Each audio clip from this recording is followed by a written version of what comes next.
College football Saturday in the city of Riverside. It is the SCFA National Southern Opener for the RCC Tigers against the Palomar Comets. From Wheelock Stadium, alongside Jeff Gora, my name's Ghazal Hassan. And Jeff, last week was an explosion for the Tigers. 761 yards of offense and a 70-45 win at El Camino, including 535 passing yards and 7 touchdowns for their quarterback, Brady Jones. You've seen a lot of quarterbacks here at RCC, Jeff. Has he etched his name in the rock? It's only 3 games in. Well, I'll tell you what, the one thing I do like about what he did, and it will etch his name into that stone, is he comes after a tough loss at Golden West, goes to El Camino, and really takes command of this offense. I think that first early loss will lead to bigger and better things for this young Tigers team. As far as the Comets go, it's a renewal of acquaintances. As we all know, Tom Kraft won a couple of national titles when he was head coach of the Comets back in the day. Their head coach, Joe Early, was an assistant coach under Tom Kraft, and they're off to a rough start. Just 1-2 over their first 3 games. Their defense is playing pretty well, but whenever these teams get together, you can kind of throw the records out the door, Jeff, because it's competition between 2 very close friends and 2 very fierce competitors. Well, I'll tell you what, the Comet is going to hit right here at RCC. The Master and the Apprentice going at it. Last year, these 2 teams played to a virtual tie with RCC pulling away at the last second. I expect a lot of the same thing today. All right, we got college football coming up in a moment on Riverside TV. It's the Comets and the Tigers up next.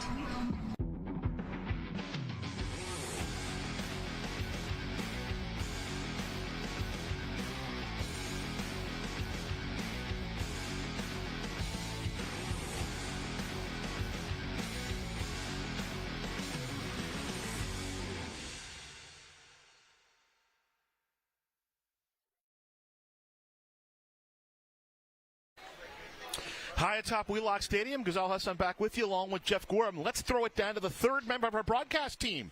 He's always got something to say. The great Nick Rice. Yeah, sure do, but I want to piggyback off of what you said, Ghazal. You mentioned Jones, the passing yards and touchdowns, 535 and 7 TDs, in fact. Both are program records at RCC, and considering the great quarterbacks that have come through here, it is amazing just how good he was last week against El Camino. 10 of the last 12 quarterbacks who started at RCC went to Division I schools. Stone Smart's playing tight end for the Chargers right now, so Division I might not be the only thing Jones is thinking about next year, guys.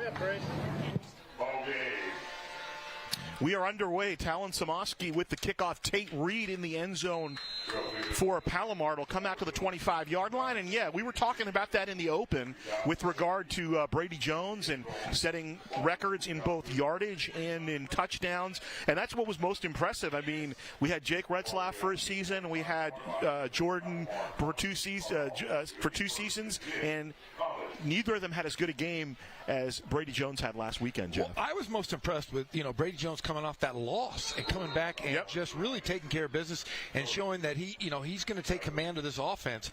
And boy, did he ever last week, to say the least. It'll be Andrew Tapley at the controls. That's Trennis Woods in motion.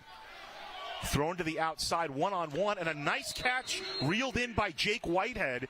He was on one-on-one coverage there with Ahmad Chapman, and a first down up to the 43-yard line. So an 18-yard pickup on the play, and Palomar has had trouble on the offensive side. They're only averaging 12 points or so a game and under 300 yards, but they start off quickly. They've had a bit of a quarterback shuffle, Jeff. Tapley started last week, and they were close last week against Canyons. That was a one-score game going into the 4th quarter. And what a first catch of the game there. That might have been the catch of the year. The first play of the game. Tapley has time over the middle. Looking for Whitehead again. One-on-one coverage overthrown. 2nd down coming up. I like the helmets of the Comets. Classic-looking uniforms for Palomar, where Tom Kraft was the head coach for a couple of different, in 2 different stints, and he won 3 national titles there. So he's won 5 natties? He has won 5 natties. 2 with the Tigers, 3 with the Comets. He and Comets head coach Joe Early, very good friends. In fact, they work together.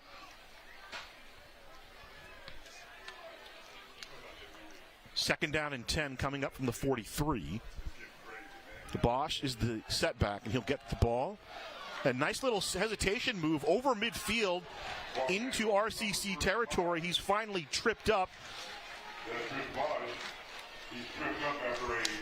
Making the play, Raymond Valencia for the Tigers. The big boys up front made a huge hole. I mean, it was 10 feet wide, 10 feet long. Look at this. He has all the room in the world. Luckily, he gets tackled by a shoestring.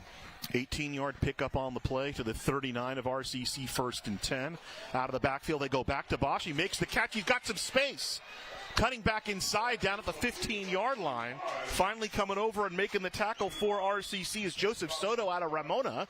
Down to the 15-yard line. 24-yard pickup. So a good opening drive for the Comets of Palomar. You mentioned it last year. It was a thriller of a game. 45-44.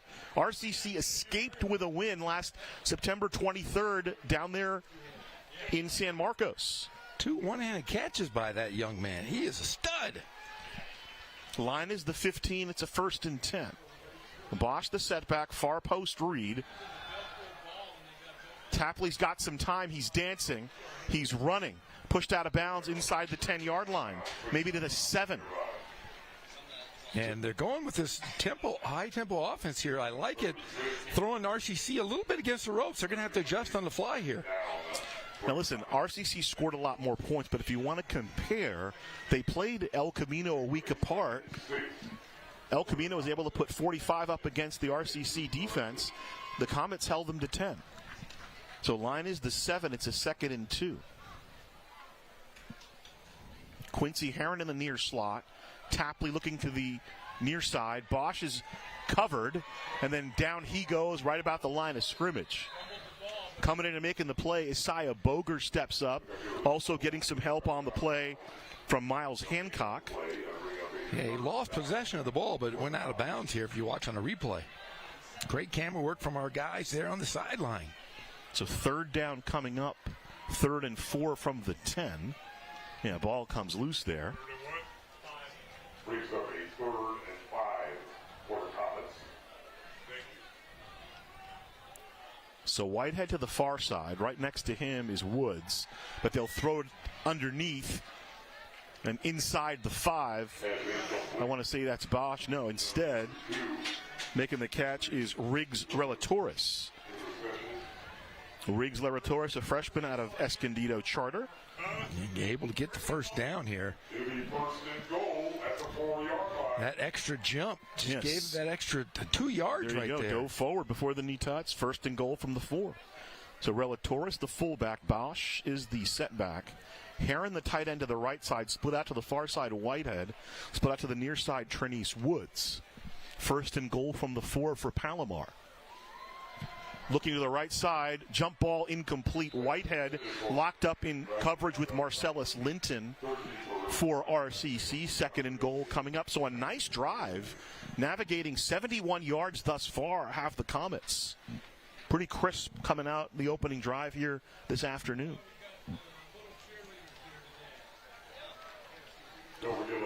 Offensive coordinator is Dan Early, who is Joe Early's brother. He'll run the offense for the Comets. 2nd and goal. Bosch with the carry. He'll run it right into that right side of the line. Taven Anderson in there on the tackle for RCC. Also stepping up for the Tigers is David Lane. Let's see if Riverside continue to load the box, obviously here on the goal line position. But let's see if they can man those receivers and get in those passing lanes and force them to go with the field goal. Whitehead split out to the near side. Woods in the near slot. Herron, the tight end, lined up on the left side. So let's see if they'll run that way. Now he'll go into motion. Villator, the up back, the tailback is Bosch. Rolling right, Tapley, well-designed play, and it's picked off. Ahmad Chapman with the pick. Turns back the Comets. Huge play by Chapman. Yeah, great play. Like I said, they loaded the box. They went into man-to-man, and he just jumped the route. He got in that passing lane. Simple football, Gazal. Well-designed play, a little bit of a telegraph. Tapley watched it here, rolling. Hey, that's a good play by Chapman. Yeah, he had Whitehead. That was the one he wanted, but Chapman knew it all the way. And here's Jones. Mr. Jones stepping in Tigers stop the Comets. Let's see what they can do coming the other way. Here's the give inside. Spun down over the 10-yard line. Ball comes loose, but he was down. Divine Pearson on the carry for RCC. Pearson, a pretty good game in the opener against Long Beach. Pearson out of Temecula, Chaparral. Pumas took a little bit of a bump yesterday. Empty set, second down. Here's the throw complete to Williford. Williford's got the first down up to the 20, and he'll be wrestled down by Andy Devine. Devine makes the tackle. He's a sophomore out of Mission Hills in San Marcos. So up to the 22-yard line, the first down pickup. And now the Tigers will go tempo. Looking is Jones. Throwing.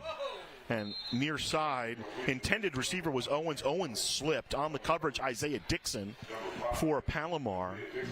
Good defensive front for the Comets, Jeff. The man in the middle, Moshe Talea out of Granite Hills High. He's flanked by Kavion Hicks and Jacob Sasson. The linebackers, Artiega, Latua, Devine are solid. And they have a very good secondary as well. 2nd and 10 from the 22. Here's a throw to the inside. Again going for Owens. Dixon with the coverage. Dixon strips it away. 3rd down coming up. Dixon in the back, defensive backfield along with Lucas Valencia, Tucker Murphy, Davion Green, and James Coddington. Brady Jones having his look at all the receivers. A lot of crisscross patterns going on here. Jones has some time. He's going to look down the field. He's got a man. Can he get it to him? It's Omar Hammond. Hammond had gotten loose. They overthrew him. Davion Green on the coverage for Palomar. 4th down coming up. Hey, you had to take the shot, Jeff. I'll tell you what, a great shot it was. As he went deep, like you said, Hammond was just a foot race and just a bit overthrown here by the young QB. But look at the spacing he had there. That we might see that again, Gazal. Yeah, no, the front seven for Palomar has been very, very good. You saw in the 4th quarter against Canyons, they are susceptible to get beaten over the top. I know that both Comcraft and Kevin Kraft probably watched that film over and over. Good chance to take your shot. Just a little bit overthrown over Hammond's head. And here comes the punt team for RCC. Fielded by Donnell at the 30, and down he goes immediately. Rushing in to make the tackle for RCC, Olion Fields makes the play. And you and I talk every week. What are we supposed to do when you punt the ball? Catch it. Catch it. And that's he did that. Exactly what he did. Yeah. Donald's a pretty good player. He's a pretty good all-around player. He's a receiver. He returns kicks, but just a good play downfield by the coverage team. 48-yard kick, no return, and 1st and 10 for Palomar from the 30.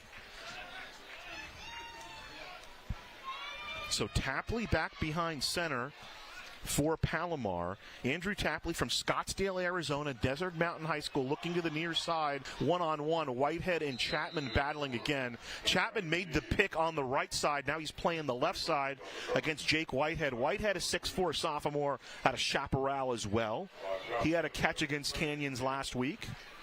Watch this great defense. This is just man-to-man coverage. He is step within step. Didn't turn his back on it. Just made sure that pass was nowhere. Puts it right in the passing lane, out of play there. Great defensive stop. So trips to the near side. It's Reed, Hudson, and now Heron coming in motion. And now the ball's on the turf. Falling on it is Tapley.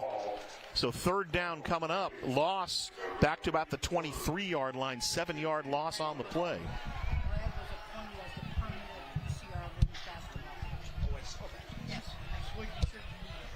So 3rd down and 17 coming up. And you know what that does, Jeff? Your buddy Isaiah Boger is going to pin his ears back now.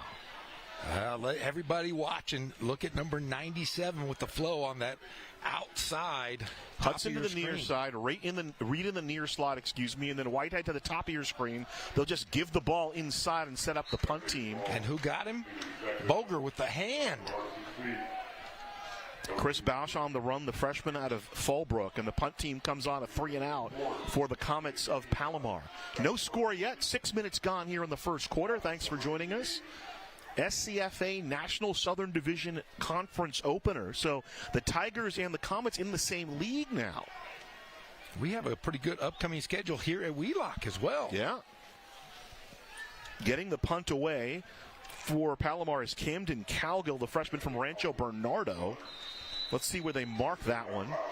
They're marked right at the 30, I believe, or the 31. 31-yard line. So a 43-yard kick, no return. It'll give us a chance to welcome our officiating crew. Kyle Takao is the referee. Kim Taylor, our umpire. Corey McManaman is the head linesman. Jason Hike, the line judge. Kyle Amstead, the field judge. John Gill Trey, the side judge. And Nathan Wolf, the back judge. Any of those guys your friends, Jeff? Nope. You know so many officials. I want to say, I want to be friends with Armstead because one of my favorite players was Jesse Armstead. Any relation? Pearson up the middle. Tackle on the play made by Jaden Latua. Latua got some help from Steven Artiega. You're going to watch those two linebackers. They may be two of the best in the state. Jones throwing. Jones completing. That's Ross Nixon the third over the 40-yard line.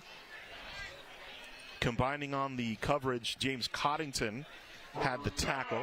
So the sticks will move up. Gain to the 42. They'll move the sticks. 9-yard pickup on the play. 1st and 10.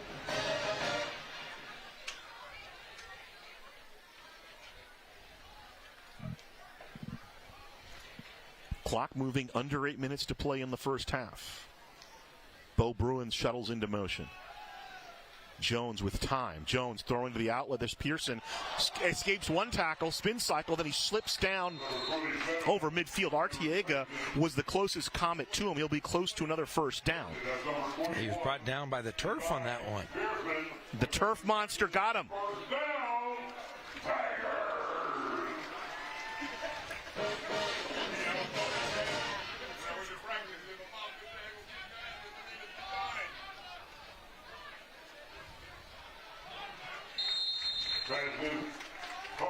And a great play there. Divine Pearson, man, he can run, he can catch, he can do it all in open space, Gazal. Gets inside the 35 to the 34-yard line. And they're featuring him. That's what they're doing. You know, get the ball to your playmakers. Here comes Cox in motion, and now Bruins motions. Out of the backfield, here's Dominic Cox. Cox got some space. Dancing at the 20 to the 15. Spins out of the tackle at the 10. Touchdown, what a run. No, instead, they'll say he's out of bounds at the 1. How many yards after contact there? Probably about 20. I thought he got inside the pylon before getting out of bounds, but... So a flag on the play will sort that out. And it's going to all come back. It'll be a false start against RCC. How'd you like to be the broadcasters on that Miami Vatech game? Oh, I was busy in the studio. I heard all about it, though. Was the game called afterwards? Well, no. I mean, they made a call on the field, but it was the final play of the game, and they had to go to the replay. So whatever call you made, you know, they I guess it was a touchdown, and they thought it was not a touchdown, and they overturned it on the video. But that's the nightmare. You make it's a great game. A game ends on the final play, but doesn't end until they see the replay. Yeah, that's a little bizarre. So the penalty back to the 39-yard line. 1st and 15 for RCC. They have moved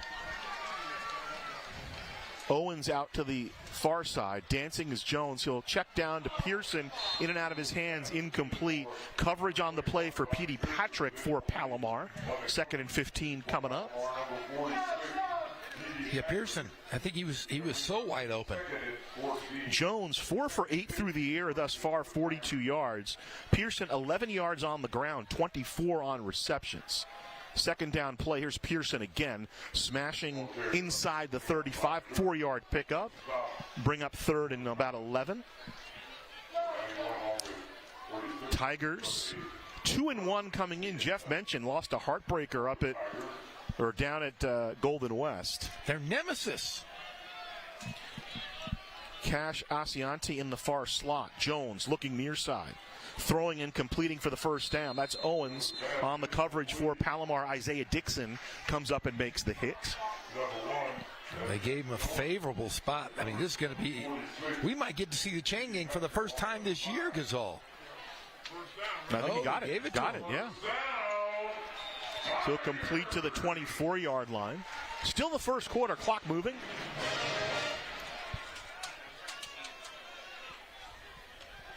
Jones, the delayed handoff to Pearson, and down he goes. Stepping up, Lucas Valencia makes the tackle. The freshman for Temecula Valley played for your buddy Bert Esposito. And he was not taking any fakes on that one. He knew exactly where that ball was going, and instead of getting a big haul on offense, taken up for a loss. Yeah, back to the 26-yard line. Cox near slot, split out to the near side, Owens. Owens, of course, from Minnetonka, if you're a fan of the movie Purple Rain.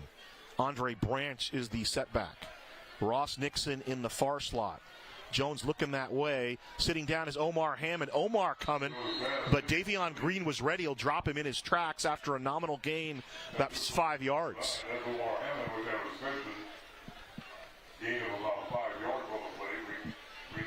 Another look at it. Great protection. Look on the outside. Trinidad Lewis, and Tom Kraft loves young Trinidad Lewis, the freshman from Pomona, at that left tackle position. 2nd and 7.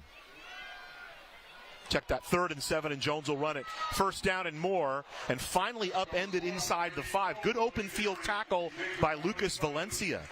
So little Temecula Valley on Vista Murrieta action there. 1st and goal for RCC. There you go. Jones needing to get that 1st down. Gets that and more. He is a playmaker, giving up his body for that one. Looking like our old buddy Jake Retzlaff. Here's the throw, deflected up into the air, incomplete.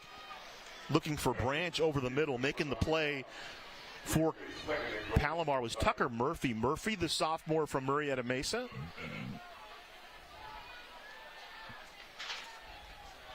Second and goal coming up. Hammond comes off the field.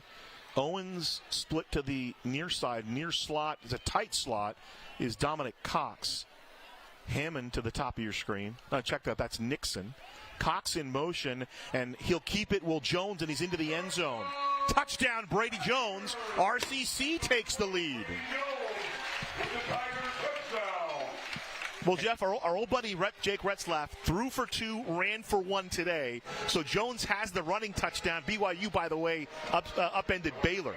Wow, that's a big win. In fact, I was talking with his high school coach, Matt Logan, yesterday, and both Retzlaff brothers are doing well in college football. You know, Jake, the quarterback at BYU, you mentioned, and then his brother is the leading receiver in Division II.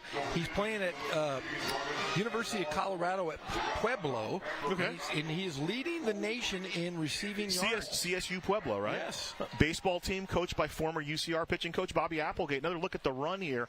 They flush him out. Look at the seal.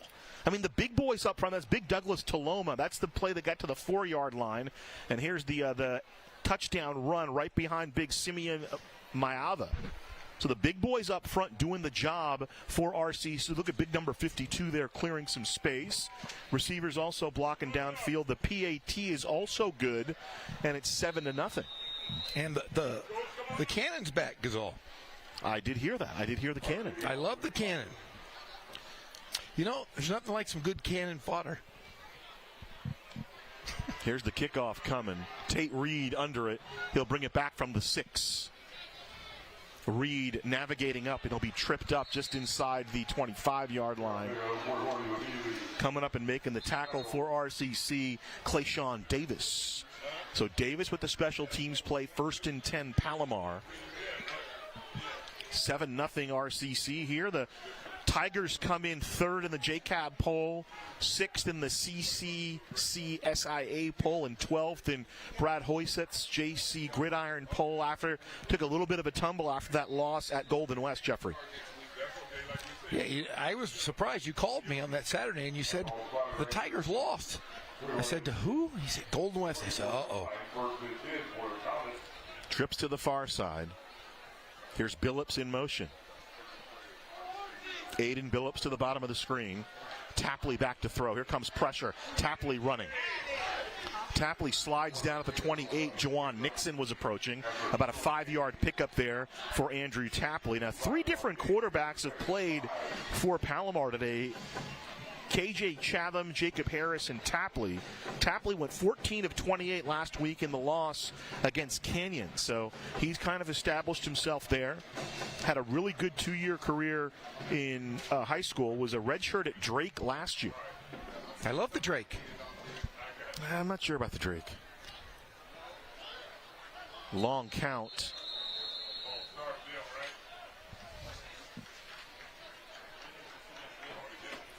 And they'll mark off 5 yards against Palomar.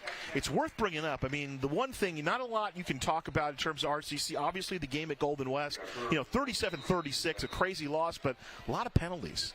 The Tigers have been assessed over the first 3 games, Jeff, 53 penalties, and that's something Tom Kraft looks at and says, no, we need to cut that down. Oh, yeah. And you look at the last 3 years with 2 national championships. The year they didn't win was the penalty-ridden year, and they just had some discipline issues on defense. And down he goes, getting into the backfield, making the tackle, Peter Ayabi. Of course, forcing the action was Boger. Boger kind of forced him inside, and Ayabi, the transfer from Washington State out of San Diego Mission Hills, makes the sack back to the 24-yard line. He got back to the line of scrimmage, so will not go down as a sack. Split out to the top of the screen, Jashawn Williams, Sky Donnell in the far slot. Split out to the near side is Trinice Woods. Near side tight end Keaton Morales. Bosch is the setback. Tapley to throw. Here comes Boger. He'll release the ball down the field one-on-one. And incomplete. That'll be a flag on Linton. Linton was hand fighting with Jashawn Williams. And I think Williams did have hold of Linton, but when he pushed back, that's the first thing the official saw and threw it. You're allowed to hand fight down the field, and I think the official kind of watches to see if somebody gains an advantage. Yeah, there was a lot of hand fighting at the very last possible second. That's going to get called every time. Yeah. There's an art to it. Ball will be moved up, and it'll be a first down for Palomar. Get another look at it. Tapley getting pressured by Boger, had to release another hand fighting the whole way down. And here's the little shove when he's got hold of the jersey. And that's always going to get called. Nice job by Linton. I think he did the best he could. Hit it for as long as he could. 1st and 10 from the 39. Here comes Woods in motion.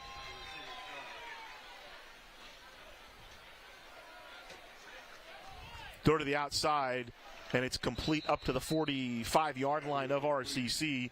Making the catch, Quincy Heron, the sophomore out of Helix. 16-yard pickup on the play. Sticks move up 1st and 10. Comets offenses look good, and it's because they're getting protection, Jeff. Yeah, I was going to say that, and the receivers are running perfect routes. I mean, they're doing every time they turn around, that ball is right in their chest. So you have to count it to great timing from these two. 1st and 10 from the RCC 45. Bosch takes it up the middle. And he's spun down right about the line of scrimmage. Diving in and making the play, Taven Anderson. Now, a little bit of an adjustment to the offensive line for Palomar. Cade Barty, who played left tackle the first 2 games, they've bumped him inside to guard. And at left tackle today is Jaden Luckett, 6'7", 265-pounder on the outside. And he's definitely made a difference in that first drive and now here on this drive. 1-yard gain on the last play, 2nd and 9 for Palomar. Here's Heron in motion. They'll go for Heron, the tight end screen, and snuffing it out right there, making the tackle is Ahmad Chapman. He'll get up to about the 39-yard line. Like you said, I mean, he is getting protection all day long and able to just pick his patterns he wants. His progressions are wide open. He's just standing back and flicking the ball around at everybody. Another tweak, Dylan McDonald, who played guard in the first couple games, is now at center, probably because they were able to get the big fella back in at left tackle. 3rd and 3, it's a first down. Sky Donnell just sits down in that zone about the 30-yard line. 9-yard pickup, the sticks move up. Donnell, a sophomore from San Marcos. Spent a year at the University of Iowa. Didn't play football, though. Also their kick returner. Canyons, 54 yards for Donald. Had 54 yards on 4 catches last week against Canyons. Also returns kicks for him. First and 10 from the 30 as we tick down to the end of the first quarter. Option, Tapley trying to get outside. He will not. Ayabi meets him on the outside. Also helping out is Blair Silva Biela. So they combine on the stop, a 1-yard gain. End of the first quarter, 7-0 RCC. We'll throw it down to our man on the sideline. I figured, okay, not yet. All right, when he's ready. So I figured out who Nick Rice reminds me of. Who does he remind you of? All right, so I'm prepping for a game. I'm home. I have the TV on. If there's not a game on, I have some background noise, and I'm watching 54. With Mike Myers. You know who Nick Rice sounds like? No. Ryan Phillippe. We'll throw it down to the Ryan Phillippe sound-alike Nick Rice as we speak. All right, guys. Well, Tom Kraft, you talk to anyone who is at least a little bit knowledgeable of this Tigers program, and they know Tom Kraft is just different. There's something extra special about him as head coach. He set the all-time passing yardage record at San Diego State when he was head coach there, 3-time national champion at Palomar and 3-time here at Riverside. And it almost by this point feels unfair that his son is now offensive coordinating and quarterback coaching this program. A ex-league champion, first time in Big Blue history at Japan, and now leading the way for Brady Jones and RCC's offense. Just an incredible coaching staff. James Cook, all the brass there, incredible staff, and while a national championship might be out of the realm of possibility, a state title very much in grasp. Incomplete, intended for Sky Donnell. It brings up third down for Palomar at the RCC 30. Yeah, I mean, hey, Tom Kraft, one of the best to ever do it. Yeah, I mean, he's a phenomenal guy. In fact, we were talking with Jeff Steinberg, Ken Batdorf, and Matt Logan last night after we were filming, and we brought up Tom Kraft, and they all said, he's a guy I'd love to pick brains with. But they said, man, it's hard to approach him because he has such a high pedigree of wins.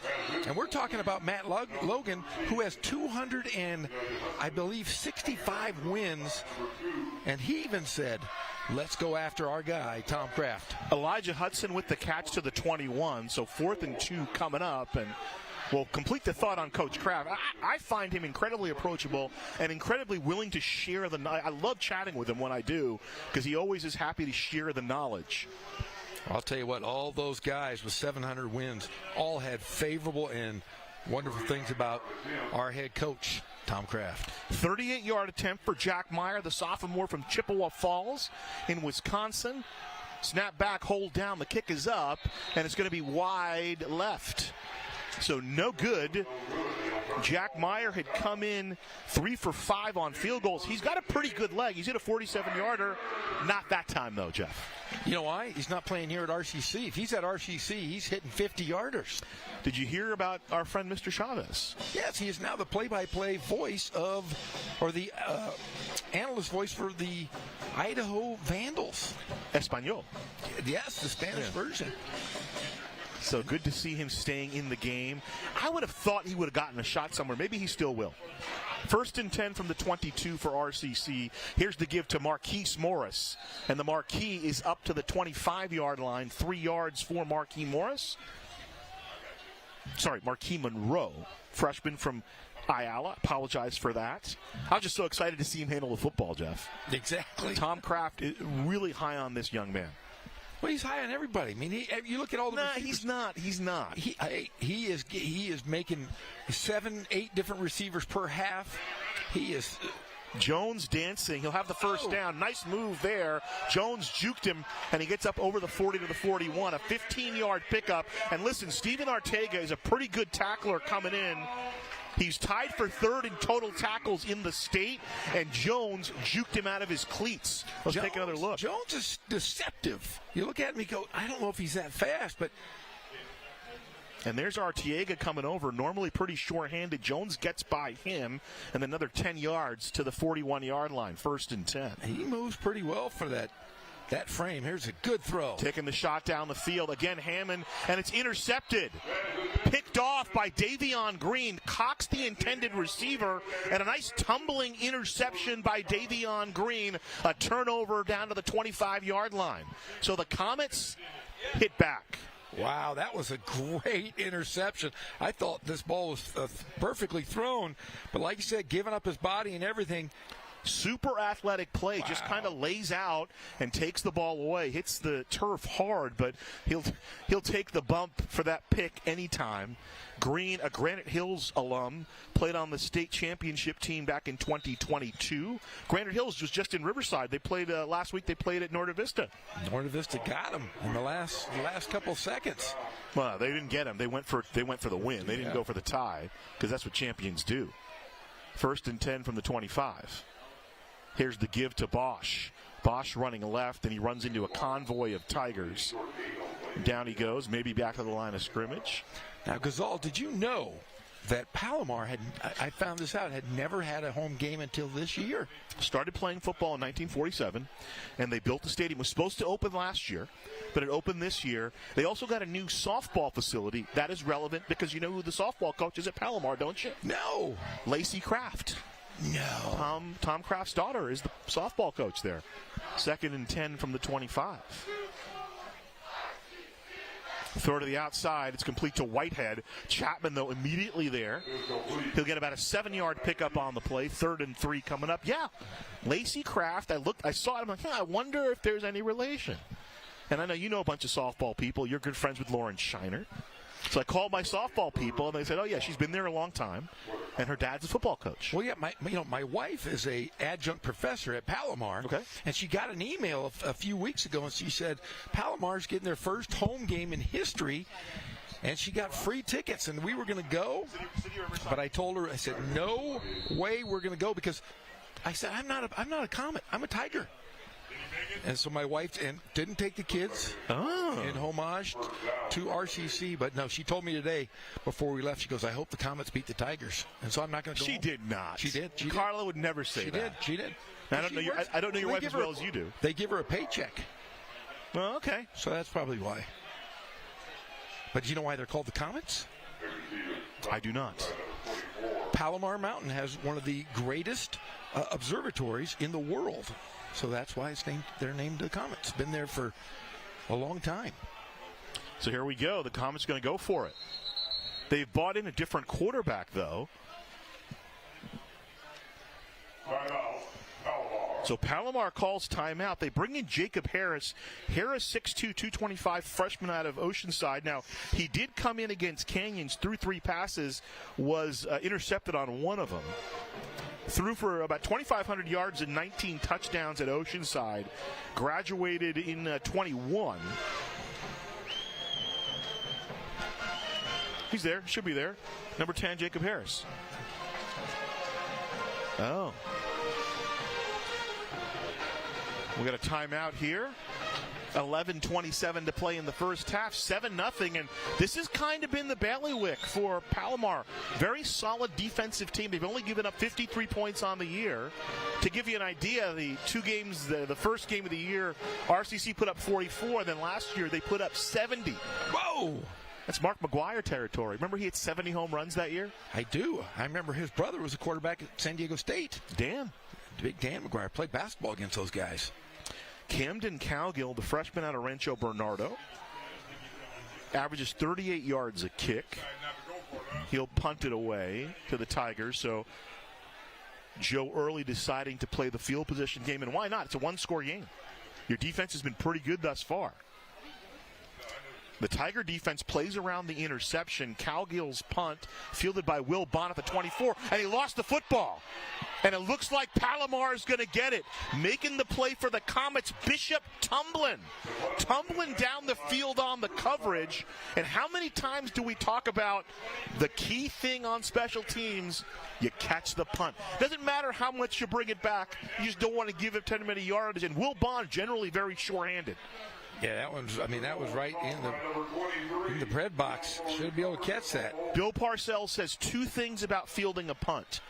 Don't reach, which he didn't do, and don't float. He floated a little bit on that one. Did. But Will Bond will commit the turnover, and here's Palomar. That's why you play the field position game. Tapley back in. Red zone opportunity. Hudson, Reed, Whitehead split to the near side. Morales to the far side is the tight end. Here's the throw to Hudson sitting down in that zone, and he's shoved out of bounds by Linton. Gain up to the 13-yard line. 2nd and 5. Tapley very calm. That's Elijah Hudson out of Rancho Buena Vista High School. Played varsity basketball as well as football in high school.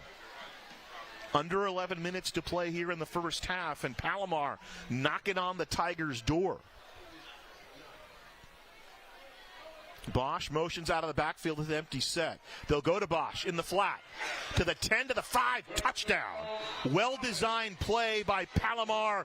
Comets find Paydirt a PAT away from tying this one.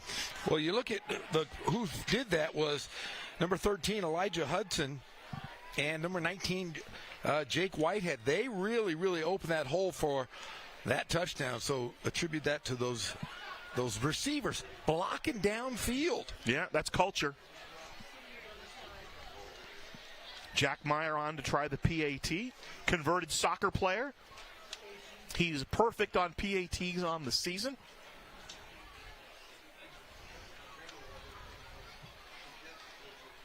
Missed the field goal earlier. That one, though, is true, and we're tied at 7. The Comets convert the turnover immediately into a touchdown. You could say 2 turnovers. They had the interception, then they had to punt it. The Tigers turned it over, and now it's 7-7. Another look at the play. Okay, watch this. Those guys completely took the defensive players out of the game. Good downfield blocking, well-designed play, and Bosch knew where to go. You see so many times coaches go nuts. A guy will catch the ball and who run right towards where their teammates are blocking. Not Chris Bosch. He understands what to do. He had 34 touchdowns over his career at Fallbrook High. That is his 2nd touchdown this year for the Comets, and we're tied at 7 with 10:37 to play in the first half. And a lot like Riverside, Palomar has a lot to choose from down there in that San Diego area. The Inland Empire, we know, is rich with great athletes. But San Diego's got some schools. Helix down there is still pretty good. I mean, Lincoln, they got a lot of Lincoln guys. Yeah. They got the Rancho Bernardo guys, Vista, Mission Hills. Bunch of great high schools in the San Diego section. So Meyer tees it up, and he'll kick it away to RCC. Dominic Cox waiting back there. It'll go into the end zone and be a touchback. So coming out to the 25-yard line for RCC. And so the Comets punch back, and we talked about this. Obviously, a history for Tom Kraft at Palomar. Joe Early, who runs the defense for Palomar, he is their head coach. He served as assistant. In fact, the second stint that Tom Kraft had at Palomar before he took the head coaching job at San Diego State, Early was on his staff, and Early took the job when Tom Kraft left to go take over the Aztecs.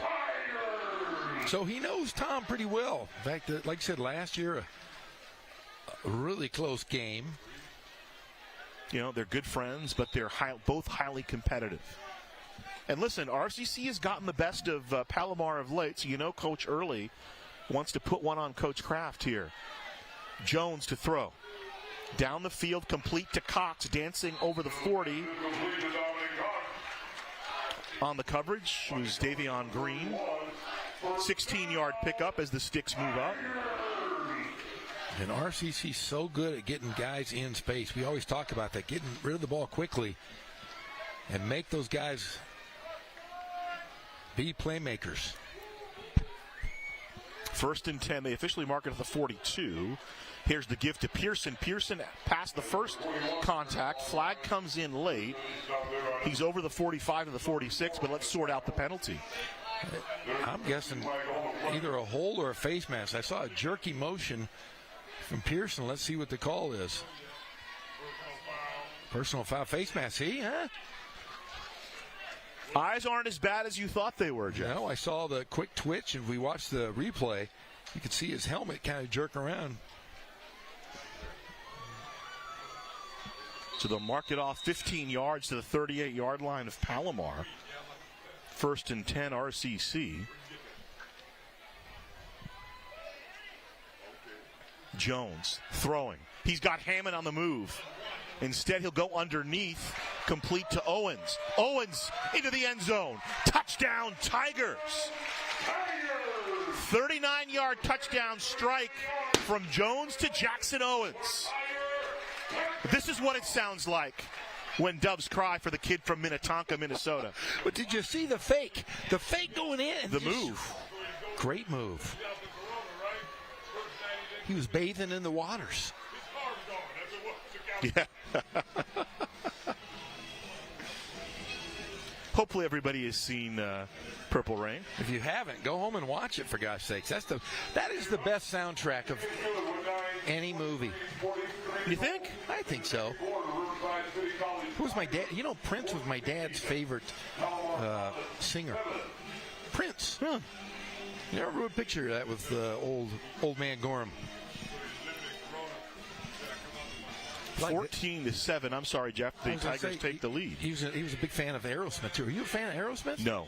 You're not? I like old Aerosmith. Once Steven Tyler got famous, it was over. Okay, let's go down. We got Nick Rice on the field. We do. We do.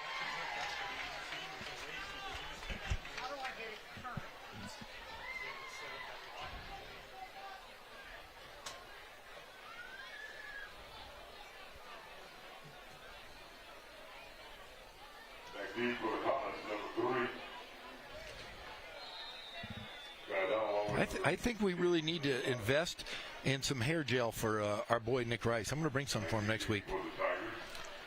1st and 10 for RCC. He had really tall hair today. He's 6'4". Here's the kickoff coming up to the 10-yard line. Here's Sky Donnell on the return. Up to the 25-yard line. It's a 1st and 10 for Palomar. We'll throw it back down to Nick Rice.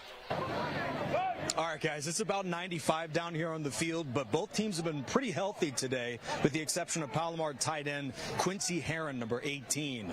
Lower leg injury, and he is questionable at best to return. Guys? Well, that's a tough one. Herron is a solid part of that offense. So we'll have to watch that story as it goes forward. That'll definitely hurt him as Palomar starts this offensive sequence at the 26 officially. Tapley back out there. Thrown to the outside, complete to Hudson, dancing. Over the 30, dives forward to about the 35-yard line. First man to him was Taven Anderson, kind of slowed him up before he tumbled down. 2nd down after an 8-yard pickup. And once again, getting it out in the flat. They've done a good job of that, just getting it in space. That kind of seems to be their game plan. 2nd down. Bosch up the middle has the 1st down, twisting forward to the 40-yard line.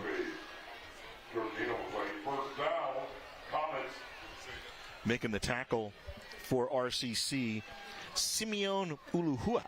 Uluhua. I love it when you speak Polynesian. It's important. Polynesians to football, kind of the Dominicans are to baseball. It's such a robust population and like a fierce, pridefulness in the Polynesian football community. 1st down. Tapley thrown to the outside. It's complete. Sidestepping out of bounds. Aiden Billups, the freshman from Lincoln. And my question is, do you like poi? Yeah, I've not had a lot of poi. So I haven't really tried it. Next time we go to Honolulu, I'll have to. 16-yard pickup, moves to the 44 of RCC, and the Comets been doing a good job moving the football, Jeff. Yeah, running the football, passing the football, and they're not going for the home run ball. They're playing just methodical, smart football. Kind of West Coast passes. offense stuff. Yeah, 11 of 16 is Tapley for 122 yards here. We have 8 minutes left in the first half. 1st and 10 from the 44. Herron back in, so he's in motion. Play action, they'll throw to the outside, and it's complete to Hudson. Chapman right there. Taven Anderson nearly picked it off. The ball came loose, but they're going to rule him down at the 41-yard line. So not much of a gain. Kind of a long way to get down Main Street. Just a 3-yard gain on the play, but a lot of moving parts, Jeff. Yeah, and Palomar, I think they had too much time to throw. That defense is so quick from RCC that they're on all the receivers. If you give them that much time, great defensive stop there from the Tigers. Palomar wanting to get it out quickly. 2nd down and 7 Billups split to the near side. Trips formation to the top. It's Herron, Hudson, and Reed. Here's Tate Reed in motion. Tapley back to throw, stepping up over the middle. Incomplete. Intended receiver was Elijah Hudson. A flag comes in on the play. And it'll be a false start on Palomar. They'll move it back. And if you watch that last play, I know there's a player down, but Isai Boga really got to the quarterback, hit him really hard right after the throw, and that really will jar you on the next play. I mean, he hit him solid. Bogar on the year. Still tied for 9th with 5.5 tackles for loss. Coming into play today, he had a great year last year, if you remember, 11.5 sacks, 53 tackles. You know, Tom Kraft, when you talked to him about Isaiah Boger, I mean, we talked last year, and he said, listen, we liked him a lot. He's a Rancho Cucamonga kid, so he played in high school with C.J. Stroud. I think was a year behind Stroud, but then took some time after school because, you know, there was the pandemic, and then he took a year or so to get his academics in order, which puts him in a real good position. I know he just got an offer from Oklahoma State. Oh, and that's the big fellow. They can't afford to lose him. Jaden Luckett, 6'7", 265-pound left tackle out of Santa Fe Christian down in the San Diego area. And he was a big reason they had those first 2 drives. Remember, they gerrymandered the line a lot. He did not play, I believe. I don't believe he played last week in the game against Canyon. Well, he is a massive figure on the left side of that line. And you know, Tom Kraft believes this too. It all begins up front. So when you have to gerrymander a little bit, remember Christian Lewis, the Tigers lost him for that second game against Golden West, and it definitely made a difference. 2nd and 7 coming up. Here comes the pressure. Releasing it is Tapley. Hudson goes up, and it's taken away, but juggled. He won't stay in bounds. Ahmad Chapman and Elijah Hudson fighting down the field. It'll just be an incomplete pass. If we were in Canada, that would have been incomplete. Would it have been? Yeah, because the field's wider. That's fair. That's fair. That was a great Canadian catch. We need Jeff Steinberg. Where's Steinberg, man, when you need him? Well, we talked about who would be on the Mount Rushmore. But you can't have Jeff because he's Canadian. He's Canadian. So we thought it would be Bruick, Logan, Steinberg, maybe. Well, no, he's the Canadian, and Batdorf, all with 200 wins here in the Inland Empire. Here's the punt from Cowgill. This time Bond will signal for the fair catch, and he'll catch the ball at the 16-yard line.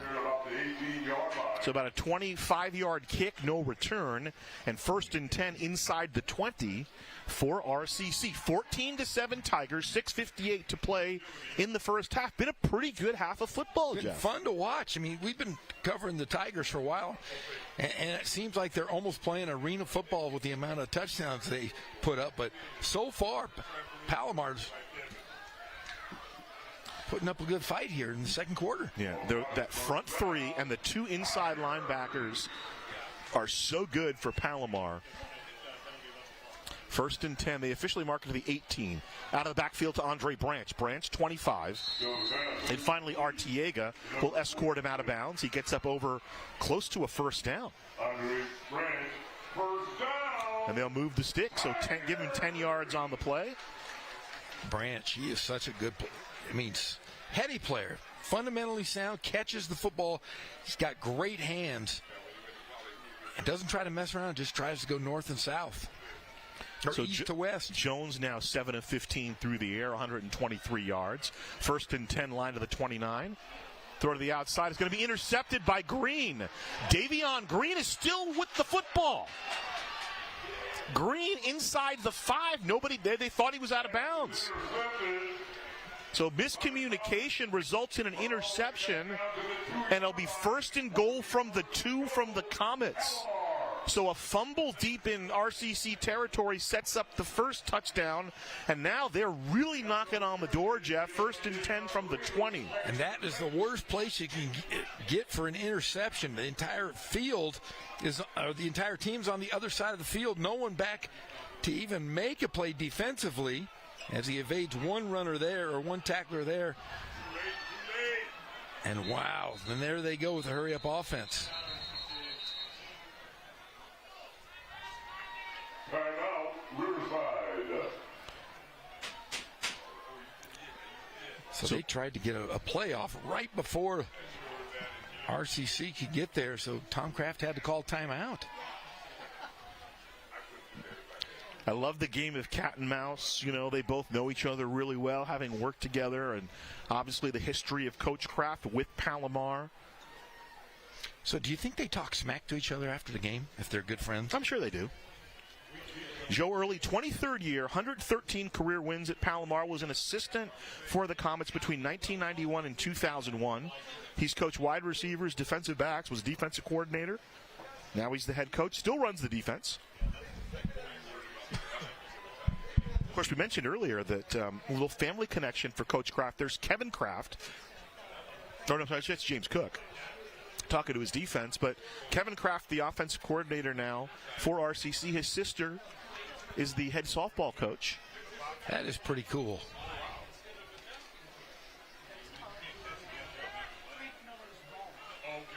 So first and goal from the 2. So already 3 turnovers for the Tigers. Here's the give, and Latua dives in. Is he in? Wow! Touchdown. Jaden Latua, the linebacker, they use him in short yardage situations, Jeff, and they love him on the defensive side. He's one of their leading tacklers, the sophomore from Mission Hills. They put him in the jumbo package there, and he dives over top for the touchdown, and they're a PAT from tying this game. So the Comets convert the turnover immediately into a touchdown. He crawled over the backs of those guys. He was about 10 feet in the air.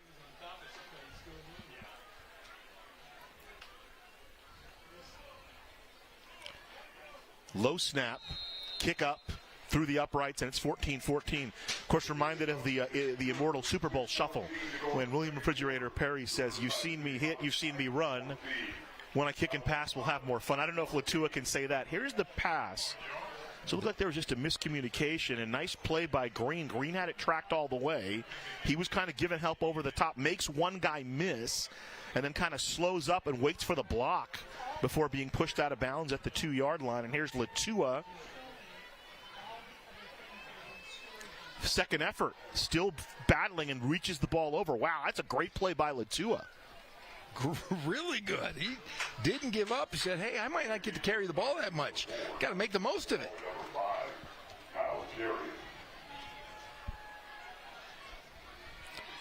So Cox back to receive the kick for RCC along with KJ Cherry. Meyer kicking it away for Palomar. We got a ball game, folks. 14 apiece, 6:14 to play here in the first half. Palomar coming on the road. They've lost the last 5 against RCC as he kicks it away. Cox will let it go over his head, and the touchback comes out. Coming into play, Meyer, what had he done here? Well, both his kickoffs last week went for touchbacks. He played in 2021 for Division III Wisconsin Stout. And of his 60 kickoffs, 13 were touchbacks. We mentioned converted soccer player playing football. And so now the Tigers here, they've had 2 turnovers converted into touchdowns. Back on offense, RCC. Jones keeping it. He'll have a first down and more. Coddington with the tackle up near the 40. About a 15-yard pickup on the play. And release first down, Tigers!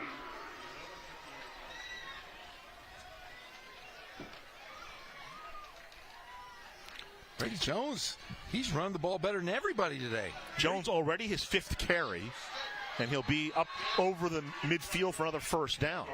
Brady Jones on the carry. So Jones already with 5 carries for 63 yards and a touchdown. Leading rusher, by the way, for RCC. So taking what they give him. 1st and 10 from midfield.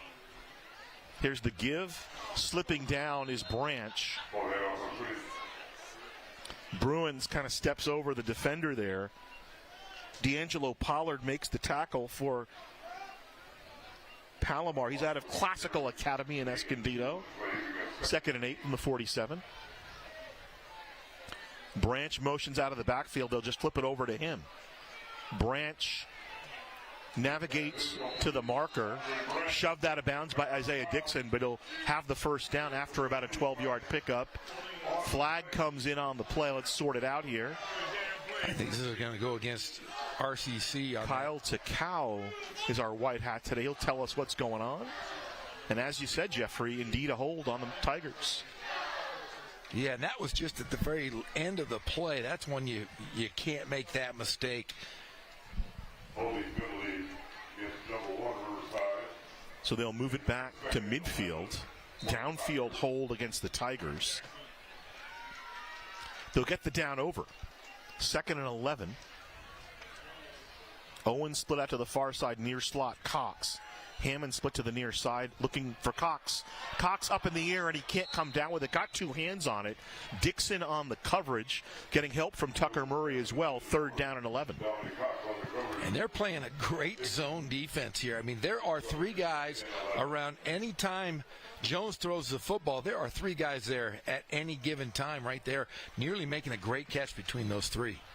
I'll be interested to see what adjustments both teams make when they go in at halftime. 14 apiece. 3rd down play. Jones stepping up.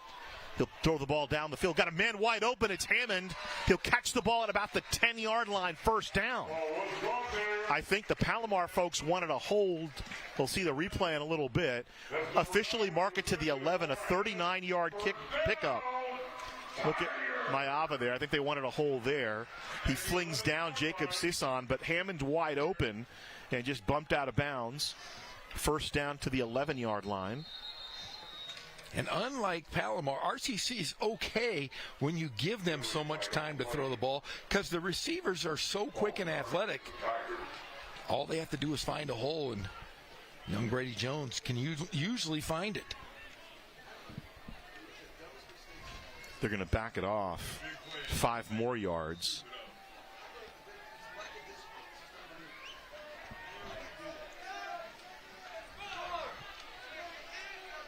Already the 5th penalty on the Tigers. Throw to the outside. That's complete to Kayvon Hollins. So Hollins with a catch. First time we've seen Kayvon Hollins. He's out of Rancho Verde High, the Rancho Verde High School. 2nd down coming up. The give to the left side, and Branch, not much. Runs right into the big fella. Moshe Tilea, the freshman from Granite Hills. He played for those 22 state champs as well. Hey, Branch took a shot there. He was parallel to the turf. 3rd down. Jones has some time. Now he'll step up. They're spying him, and down he goes. Sisson makes the tackle. So back to the 11-yard line or so. 4th down coming up. It'll bring out the field goal team. Looks like Luis Marin running out there. Marin out of Charter Oak. Started last week against El Camino. Went 7 for 7 on PATs. Missed his only field goal. I know Charter Oak is near and dear to your heart. Our mutual friend Jeff Von Lutze. Charter Oak product. Marin, about a 28-yard field goal, swings the leg, and it'll creep just inside that right upright. 3 points for the Tigers with 3:01 to play in the first half. So a nice job again by the Comet defense, stiffening after the completion down the field to Hammond. Yeah, that's a drive I'm sure Coach Kraft would love a do-over. Great play down for the long haul, but like you said, the defense of the Comets really upending the Tigers. 261 total yards for RCC compared to 170 for Palomar, but the big difference is the turnovers. 3 turnovers for RCC that have been converted into 14 points. And here's the big play. Mayava on the outside having the protection against Sisson. Some might have felt that a little bit outside the law. Hammond makes the catch to set up the field goal for RCC. Also 5 penalties on the Tigers for a total of 55 yards. Thanks to our guy Mike Martinez on the live stats.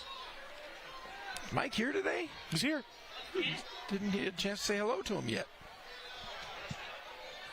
Kickoff picked up at about the 5-yard line by Donald. Skinner outside. Donald to about the 25-yard line. Bumped out of bounds there by Padilla. A little extracurricular activity after the play, and order restored. 1st and 10 for Palomar. They were just hugging. They were hugging it out. So 1st and 10 from the 25. Palomar down 17-14. They'll have 2:49 to navigate with 2 timeouts left.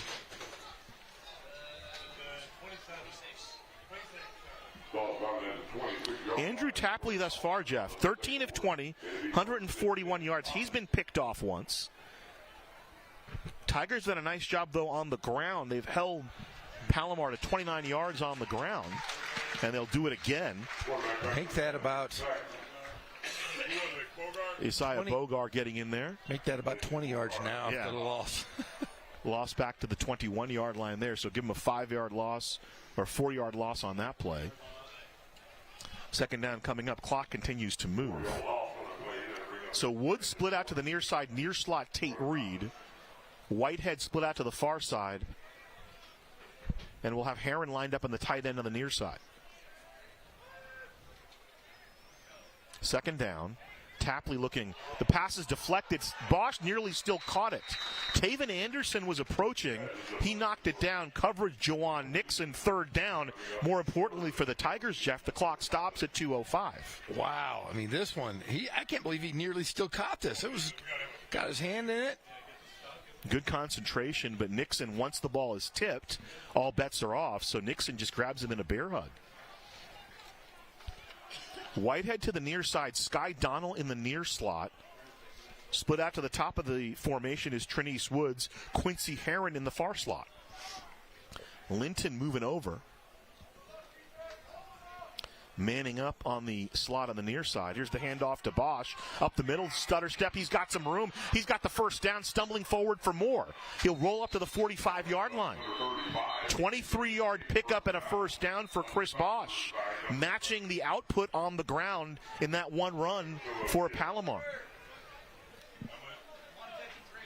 Sliced inside and then turned up the field, and the clock will stop. We can't call it the 2-minute warning. It's the 2-minute timeout, Jeffrey, the newly instituted rule in college football. I mean, you can't call it a warning. The new NFL. Like, you can't say Super Bowl. You got to say big game. NFL owns everything. Wow. You know that the bill you write for your car every month, it goes to the NFL. Here's Mike Martinez. You want to say hi to him? He's right here. I didn't see him. There is my dear friend Mike Martinez, the guru of stats. 17-14. And he's a watcher. He watches our broadcast, so we know he knows our rhythms and stuff. He watches us? He does. I mean, he's got kids. Hey, congratulations, by the way. For what? We won an award for calling RCC football. It's the team, man. It's the team, yeah. I mean, Scott and Ross and all those guys. Hey, you know, there's no I in team. But there's an I in win. But there's a me in team. Yeah, there's a me in team.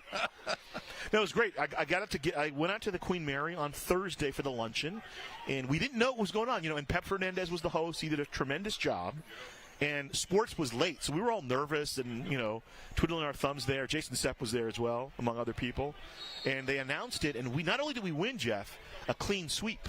So we first, second, and third. Wow. Somebody out there's listening, or we're the only people doing sports. 1st and 10 from the 46. Tapley throwing. Complete underneath. Making the catch is Trinice Woods for Palomar on the tackle. Adrian Williams out of John W. North. 2nd down. About a 2-yard pickup. Clock continues to move. Tigers will get the ball to start the second half. Heron in motion. They'll look to Heron, a little bit behind him, incomplete. On the coverage for RCC, Blair Silva Viela. 3rd down coming up. Clock stops with 1:22 to play in the first half. There's Heron, the tight end. He was hurt earlier, a little bit dinged up. Sophomore out of Helix High School. I always get sad when I hear the name Helix High School. Do you know why? Why do you get sad? You know why he went? You know, because my friend Bill Walton went there. Oh, that's He's no longer right. with us. Big Bill. 3rd and 8.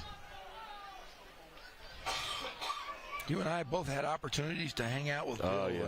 What a wonderful man. I got to ride in a school. Well, you knew him a lot better than I did, but I got still. to ride in a school bus with him when he made his comeback with the Clippers in Summer League. Third down, throwing to the outside for Donald. One-on-one coverage, incomplete. Step for step was Tamiko Jackson. Yeah, Bill Walton sweated all over me in a school bus. He was working in camp, and it was Jamal Wilkes basketball camp, and Jamal Wilkes and Bill Walton were good friends. Well, Bill Walton was making his comeback, and he made a comeback with the Clippers. He took the entire camp of 300 kids. We got on 4 buses. We drove all the way to Loyola Marymount for the Summer Pro League, and I got to sit right next to Bill Walton on the bus after the game. He didn't even shower. How wonderful. It was funny, so I got sweated on. Not that he didn't shower, you got to sit next to him. It was great. Cowgill gets the punt away. Bond feels it at the 12-yard line. And finally, he's knocked down. And Relatore makes the hit for Palomar, and the Tigers will start inside the 20. Sorry, Jeff. I will say this. I am good friends with 2 of the greatest centers of all time, Bill Walton. And, of course, everybody besmirches the name of Louis Alcindor or Kareem Abdul-Jabbar. Kareem was nothing but great to me as a kid. You know, my dad. Kareem may be. I mean, he's got to be in that greatest of all time conversation. He's my favorite player of all time, and what a dear friend of mine he has been over my last 50 years. Willerford sits down in the zone, tackled at the 20-yard line after the completion. Coming over top and making the tackle, Lucas Valencia for Palomar, and the clock continues to move. No, it'll stop because they got a first down. Jones to throw. Jones whipping it down the field, incomplete. Dominic Cox in and out of his hands, bringing up third down. They did not get the first down. I think somebody called the timeout, which is why the clock stopped. It'll now be 3rd and 1. You're hearing the frustration from the fans here at RCC. They're used to winning by a bunch. They're winning. You hear them. They want more. 17-14. Palomar, to give them credit, had a very good game plan, and they've capitalized when the Tigers have made mistakes. 2 touchdowns set up by 2 Tigers turnovers. Out of the backfield to Pearson. Pearson makes one move, and now he'll be ridden down at the 26-yard line, making the tackle Moshi Tilea, the freshman from Granite Hills, and the last timeout exhausted by Tom Kraft and the Tigers.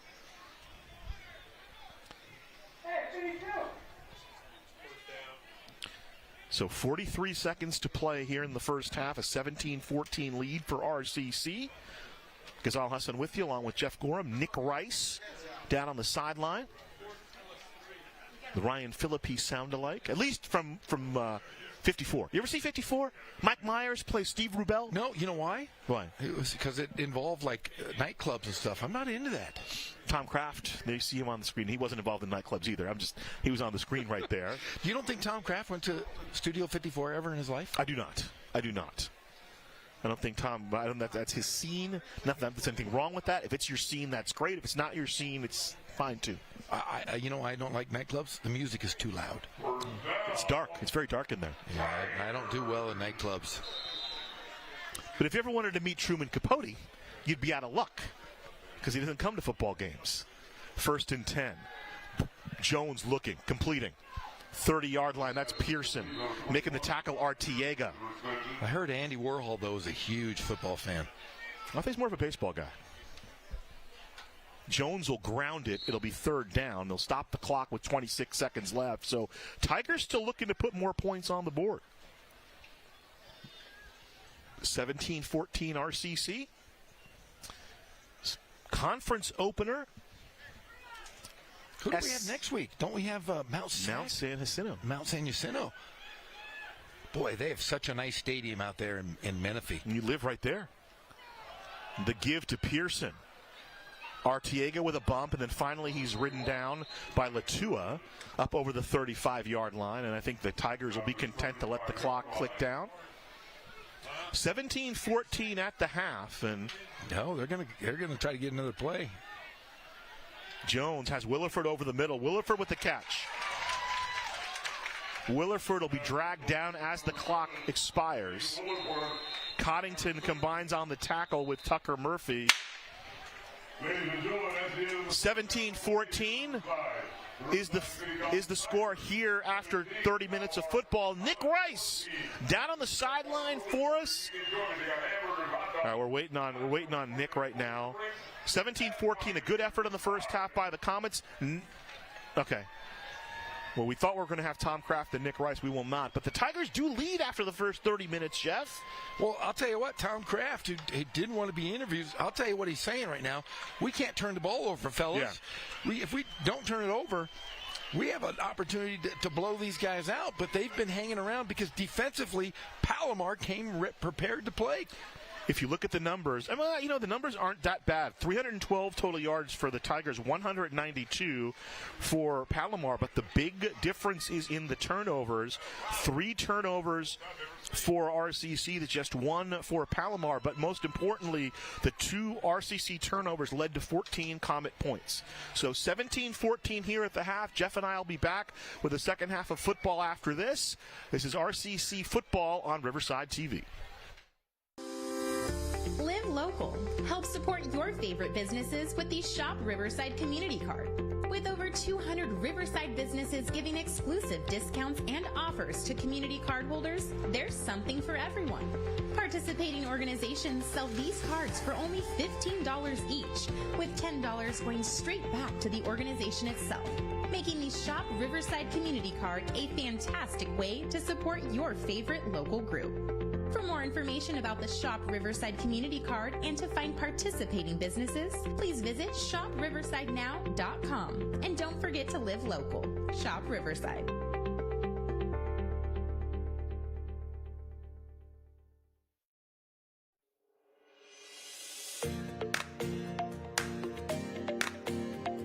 The City of Riverside Public Works Department provides high-quality trash and recycling services for our customers.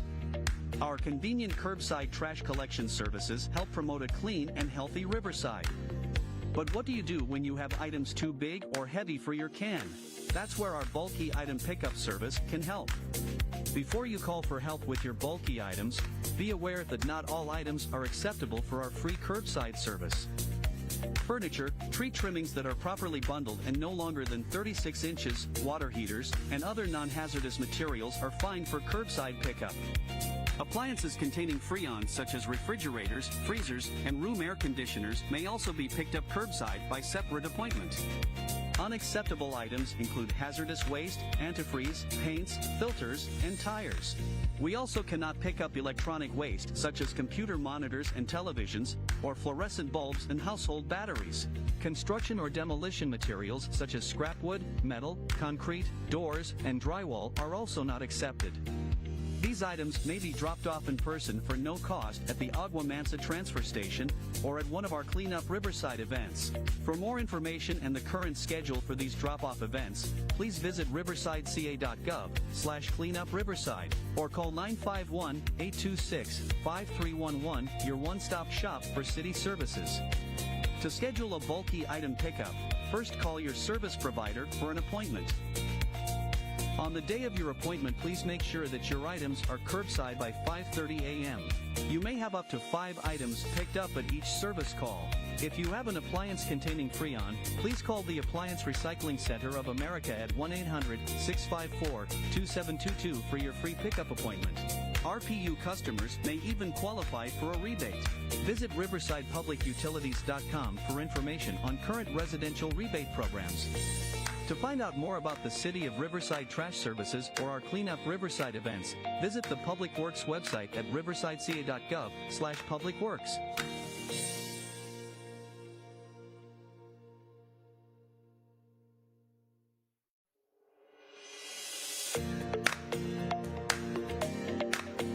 The City of Riverside Public Works Department provides high-quality trash and recycling services for our customers. Convenient curbside trash collection services promote a clean and healthy Riverside. To help us provide you with top-quality service, we ask you to follow a few key rules.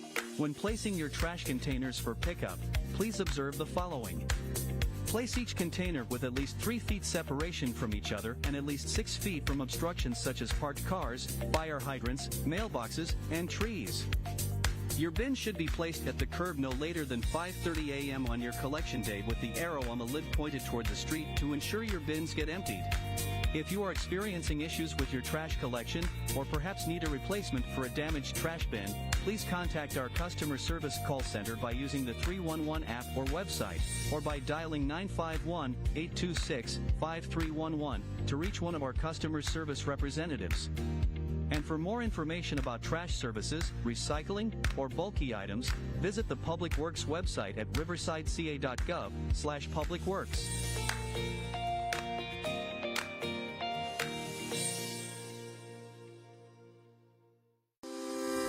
Live local. Help support your favorite businesses with the Shop Riverside Community Card. With over 200 Riverside businesses giving exclusive discounts and offers to community card holders, there's something for everyone. Participating organizations sell these cards for only $15 each, with $10 going straight back to the organization itself, making the Shop Riverside Community Card a fantastic way to support your favorite local group. For more information about the Shop Riverside Community Card and to find participating businesses, please visit shopriversidenow.com. And don't forget to live local. Shop Riverside.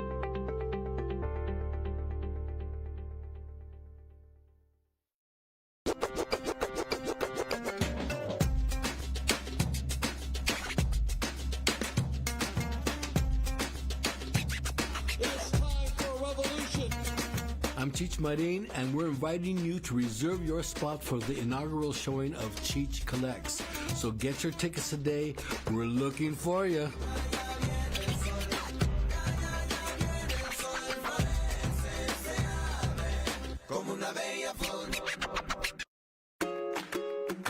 The Riverside Libraries have new hours and are now open on Sundays.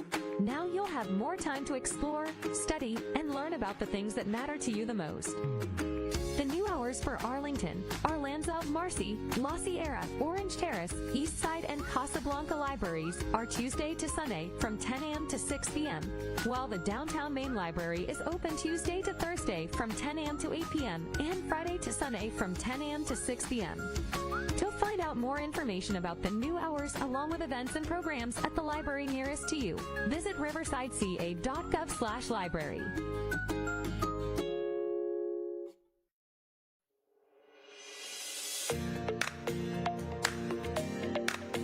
The City of Riverside Public Works Department provides high-quality trash and recycling services for our customers. Convenient curbside trash collection services promote a clean and healthy Riverside. To help us provide you with top-quality service, we ask you to follow a few key rules. There are 3 different containers for your trash. The blue bin is for recyclables and should only be used for clean recyclable materials such as aluminum cans, cardboard, glass bottles, plastics, and styrofoam. The old brown bin, or new bin with gray lid, is for standard household trash and items not suitable for the other bins, such as animal waste, cactus, palm fronds, soil products, and other waste. The green barrel is for your grass clippings, leaves, weeds, and other plant materials, excluding palm fronds, cactus, and yucca. And please remember not to use any of the containers for heavy construction waste such as concrete. For a complete guide to sorting your trash, please visit riversideca.gov/publicworks.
Hi, welcome to the Riverside Energy Resource Center. I'm Chuck Casey, the Utility Generation Manager. The Riverside Energy Resource Center consists of 4 large generators. They're 50 megawatts each. They're vital during summer peak periods and year-round when we need the power. Each year, we get special permission to take a preventive maintenance outage. We found a piece of metal missing from a rotating blade, which caused some subsequent damage, and it was prudent maintenance practices to repair that damage before we operated again. In the summer peak period, that can be very important. That power would have to be replaced with some other power, possibly external to the city or from a different source, likely sometimes not available at all. Doing this preventive maintenance paid off. We found the problem, we all worked together to get the unit removed, up to the repair facility, and back while power demands were low, so they can run their air conditioners and charge their electric vehicles. The Riverside Energy Resource Center has become more and more important each year. As we add more homes and more air conditioning load, more commercial industrial properties, having this large power plant within the boundaries of our electric system allows us to start the plant up during those peak demands to help the customers and greatly increase Riverside Public Utilities' reliability.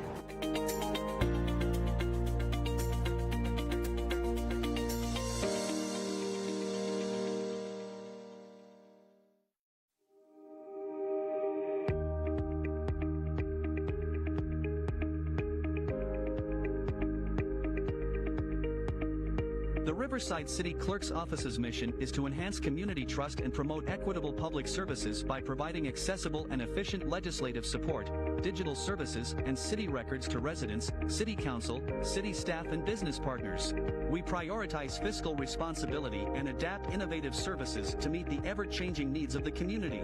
We strive to provide residents and businesses with responsive and optimal services. So what does that all mean? Our lean and high-performing team is divided among 3 important functions: legislative, administrative support, and resident services.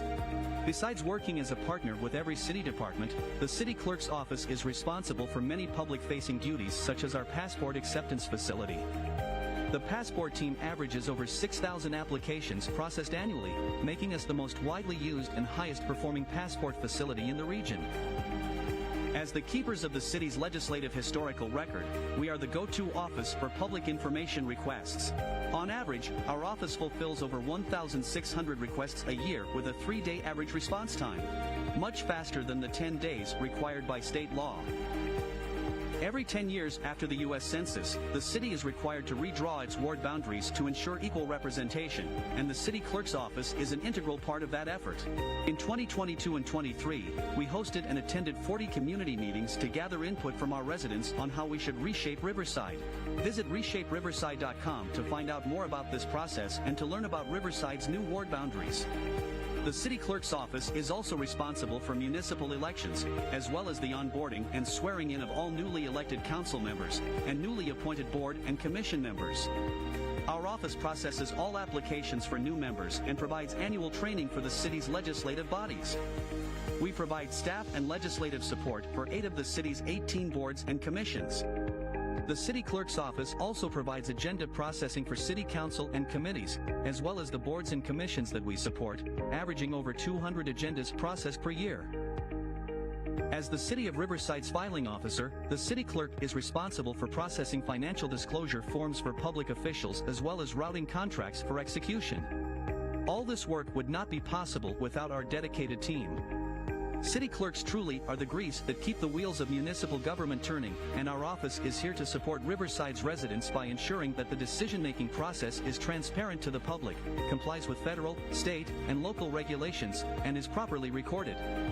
If you have a public records request, want to know more about the city's legislative history, or have an interest in running for public office, the Riverside City Clerk's team is here for you. To find out more, please visit riversideca.gov/cityclerk.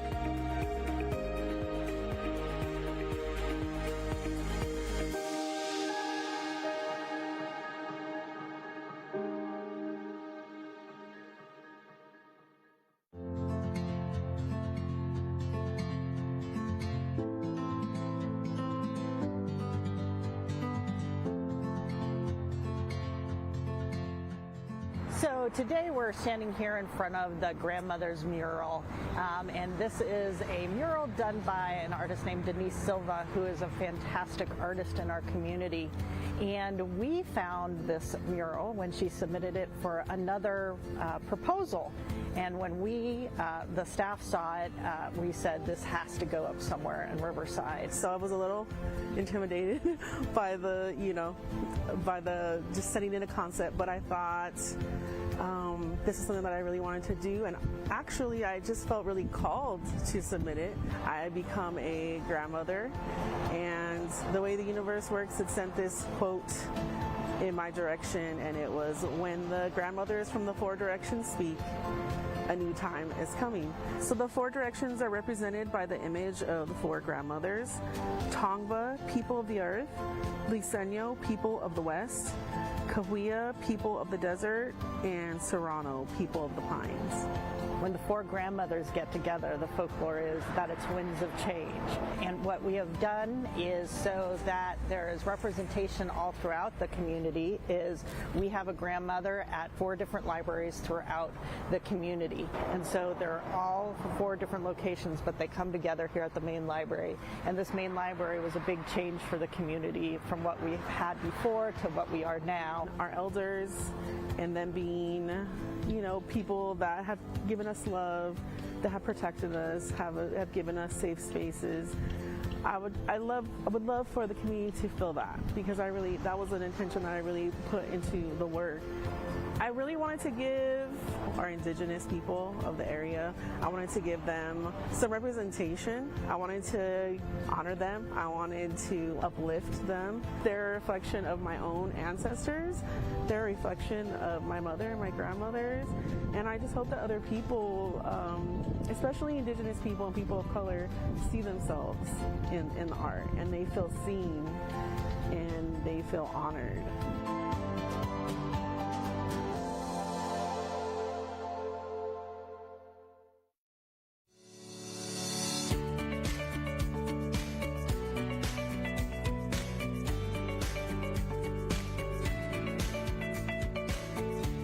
Was the dedication ceremony for Mulberry Village, 10 transitional living cottages that will be available for those who have recently been homeless, that are either living in a shelter or a halfway home or something along those lines, that are ready for the next step, but maybe not exactly fully ready to be 100% independent yet.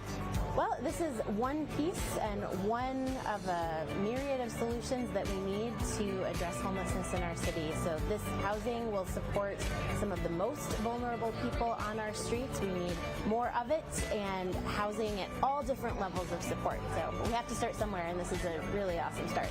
The city has a dedicated case manager that will be providing the support for the residents here. And then we also partner with Riverside Housing Development Corporation, who will be the property manager, and they will be making sure that the property is well maintained and making sure everybody's adhering to their lease. We're talking about people that will come in here probably with nothing. And so they have nothing to furnish with. So our agreement with the City Housing Authority is that we would work at furnishing these homes by leveraging Habitat's relationships with some of our local retailers. Habitat for Humanity's model is built around having volunteer work as the labor to keep the costs down for the project. Finally getting to this spot to where we are very close to having these residents move in. It's just so beautiful. I think this has beautified the neighborhood in a way that we were expecting, but to see it come to life like this, it's just a great day. Mulberry Village is a really important, I think, demonstration of the types of diverse housing that we need. We need emergency shelter for people who need to get into a bed at night. We need stable housing to help people get in and stay long term. But we also need what we call transitional housing, which is here. I think we're going to see this as a successful model that we will be able to replicate elsewhere. The public is eager to see this type of thing. Our community wants to see the suffering on our streets stop. And this is one way, and a big way, that we can help that.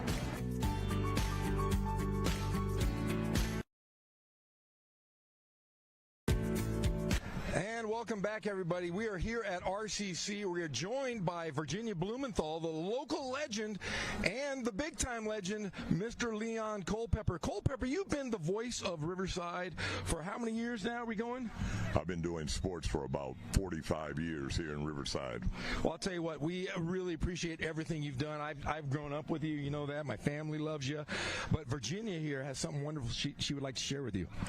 On behalf of the Riverside Sports Hall of Fame, Leon Culpepper, you are being inducted onto the Wall of Distinction. Oh, right on. Thank you. I appreciate that very, very much from the city of Riverside, and really especially from my high school sweetheart and somebody that I grew up with and has been a friend for years and years until we leave here. I thank you, Riverside. Thank you for bestowing me with that honor, and I love Riverside more than anything, any city in the world. Well, it is deserved, and you do more for the city than anybody can even express. You are a wonderful human being, and we are so happy to put you on that Wall of Distinction. I appreciate that very, very much. The voice of Riverside. I cannot say thank you enough, and thank you, Riverside. And like I said, I'm Riverside. Well, he is Leon Culpepper, and he is the newest member of the Riverside Sport Hall of Fame Wall of Distinction. Congratulations, Leon. Thank you. I appreciate you very much. Y'all don't know. Touchdown, Tiger. Voice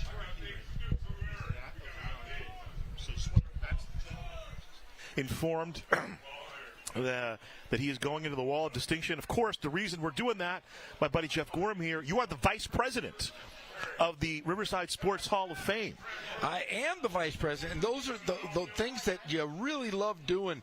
I love being a part of this organization, and it's nice to have Virginia Blumenthal next to me, who's on the board as well, and like I said, a dear best friend of Leon Culpepper. Only fitting that she puts him on the Wall of Distinction. That's the best way to do it. It is. It's the best way to do it. I love spending time with, I've known Leon Culpepper my entire life. He was friends with my father. He knows my mom, and he's just a wonderful, wonderful man. Congratulations to him. So even though he's a poly guy, you like him? No, because that's the only reason I don't like him is because he's a poly guy. Okay. See, Virginia's a poly lady, and I for some reason I like her too. Cox from the 5. Over the 20. He'll go down over the 25-yard line. Stepping up and making in on the tackle for Palomar is Edgar Silva. I believe Nick Rice has some information for us that we will need. Nick, what do you got? All right, guys, I was scrambling to get some quotes, and, the mood of the RCC staff is just so much different than I've seen in a long time. After the loss to Golden West and then the struggles in the first half today, you don't even want to get within a flagpole of these guys. Just a very serious mood for the Tiger staff. Brady Jones goes down. He's tackled by Isaiah Dixon. Gets over the 30 to about the 31, so 4 yards on first down. But I understand what Nick is saying. I get it. But no reason to panic. Still got 30 minutes of football left. There are adjustments to be made. There are footballs to be allergashed, as Brett Easton Ellis might say. Second down. Here's the give, the first down. Pearson leans forward to about the 42-yard line. Yeah, I think we're going to get a heavy dose of Pearson going into this half. Running the football, they have been phenomenal so far. But it's that Brady Jones, they go right back to Pearson. Pearson right up the middle with a gain of about 5. So a lot of Pearson. Pearson in the first half, Jeff, had just 7 carries for 27 yards. He's carried the ball twice here in the second half, so he's probably up to about 35, 36. Tigers, we mentioned, 312 yards in the first half, although they only lead by 3. Here's the throw to the outside. Nixon breaks one tackle. He's up to midfield. Ross Nixon III started his career up at Nevada. First down, RCC. You hear Leon Culpepper in the background. Nixon from Cathedral in Los Angeles. First down.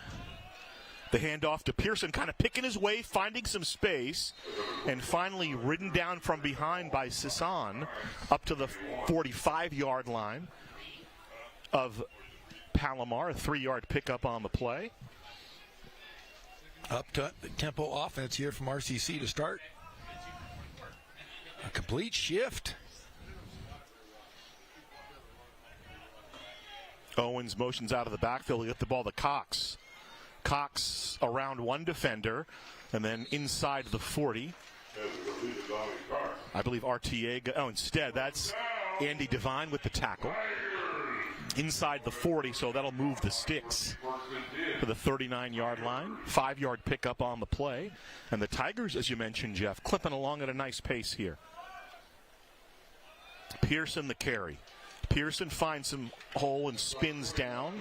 Stepping up and making the tackle, Lucas Valencia had him down low, but not before he crossed over to the 30-yard line. So a first down. I'll tell you what, Tom Kraft saw something. He has gone to the run game here heavily to start this half. From the 29, it's a 1st and 10. Jones has time. Down the field for Owens. Hand fighting. He reels it in. Makes the catch inside. They're going to say touchdown. He got to the pylon. Jackson Owens reels it in for the touchdown, and a quick strike for the Tigers, Jeff. And just like that, just a perfectly thrown football. Woo.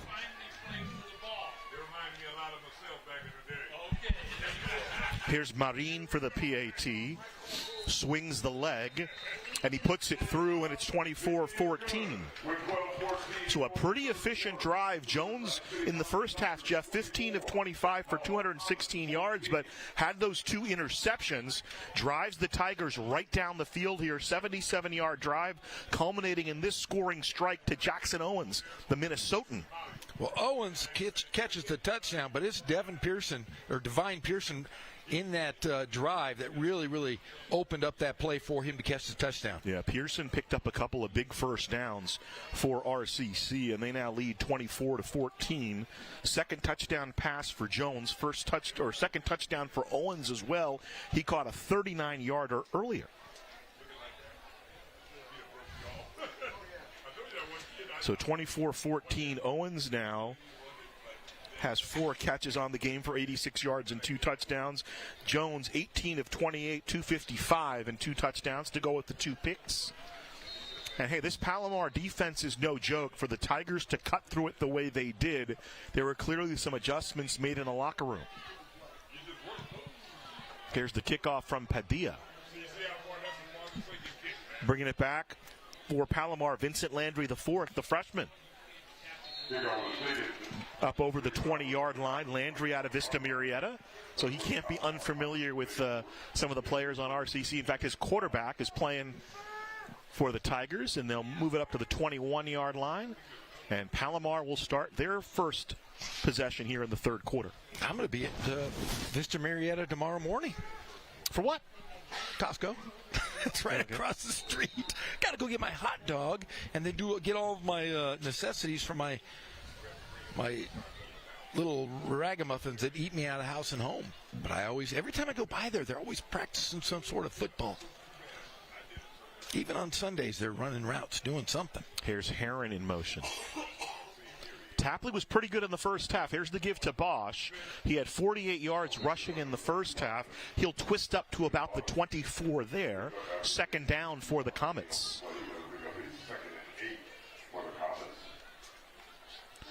Comets, remember, kept it close against Canyons last week. Late in the third quarter, it was still a 12-7 game. And then Canyons put up 2 touchdowns late to make it 26-7. But you got to like what you've seen from Tapley. Here's the throw to the outside, looking for Whitehead, and he reels it in. The only question is if he stayed in bounds, and he did not. He was out of bounds. But nice effort by Whitehead there. Jake Whitehead, we mentioned, from Chaparral. Played in the game against RCC last year, had 96 yards on 3 carries over his career at Chaparral, 37 receptions for 603 yards. Yeah, like you said, a great effort. Just a bit outside. Just a bit outside. Here's third down. Putting the ball up top again for Whitehead. One-on-one with Linton, incomplete. And fourth down, here comes the punt team for Coach Joe Early. 11:27 to go in the third quarter. Tigers took the kickoff and drove 77 yards to make it 24-14. They put up 761 yards last week. That was a school and program record. And when you consider the offense they've had, as Cowgill puts his foot into it and Bond fields it from the 34-yard line. So a 42-yard kick and about a 3-yard return. Bond will bond from Cathedral Catholic. He'll get up the 38-yard line. So a 4-yard return officially in 1st and 10 for RCC, and he's done a much better job at catching the punts. Yeah, especially after that first one. It was kind of bobbled there, and he's Mr. Dependable. If you go on YouTube, type in Bill Parcells, NFL Network punt returns. It's about a 5-minute thing of him showing guys. It's fascinating. 1st and 10. Jones. He's going to tuck it under, and he'll get over the 40-yard line. Well, it's like they've kind of adjusted to Brady Jones here on the run. We have Andy Devine on the defense. He made the tackle there. We have Devine Pearson on the offense for RCC. So have they run into each other yet? If we go back and check that. 2nd and 8 coming up. Jones to throw. He'll dump it out of the backfield. This is Branch. And Branch lost the football, but let's see what they're going to rule that. Yeah, I think that was a catch, but ran a couple yards and where'd they lost? So they mark it. Oh, they do mark it over the 45. Yeah. So it's going to be 3rd and short, 3rd and 1. Already 3 turnovers for RCC, which have resulted in 14 Comets points, and you got to give Palomar credit on that. Another look at it. Was he hit, or did he just lost it? Just lost the football. I think he's trying to switch is what he was doing. He'll get the first down and more here. Still on his feet is Pearson. And Pearson finally taken down. Tucker Murphy on the tackle. He'll get inside the 40 of Palomar on the play. So another 8-9 yards for Devine Pearson. They'll move the sticks. Pearson has taken some abuse today, but as you see on the replay, he breaks up a number of hits there. He's just so darn quick laterally. 1st and 10 from the 36. Jones looking to throw. Jones dancing, and now he'll step up. He'll fling it to about the 23-yard line. Omar Hammond with a catch on the first down. Omar coming. Flag on the play. I'll have to sort that one out.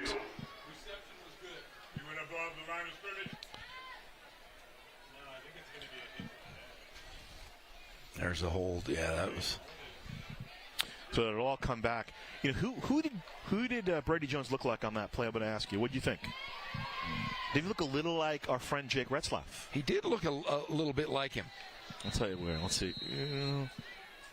Right here, it's a little Jake Retzlaff like. Yeah, on the run and the jump throw, the run and jump. If you joined us late, Jake Retzlaff today, 10-yard penalty, 6th penalty on RCC, and somebody will call timeout. They had 5 penalties in the first half for 50 yards, just 1. You know, it's been a problem. RCC over the first 3 games, Jeff, now if you count today, they'll have 58 penalties. They had, over the first 3 games, they had 53. And you know that's something Coach Kraft wants to iron out. And we always joke about, you know, we go back a couple years ago. They won a game like 37-3. And I was talking to Coach Kraft, and I said, well, tell me, you know, assess the last game for him. And he goes, well, played pretty good in the first half, didn't play well in the second half. And they'd won the game 37-3. But this is the kind of stuff the coaches go crazy about. They're like, sure, we won the game, but we don't want to have a bunch of – there was one of the games, I think they had 26 penalties, Jeff. Yeah, and the year that they didn't the year in between the national championships, they were penalty-ridden, and I think that cost them a couple games. And opportunities, I should say, to get that 3rd championship. They went to the state championship, lost in the finals, but that team assessed quite a few penalties early on. So Jackson Owens splits out to the far side.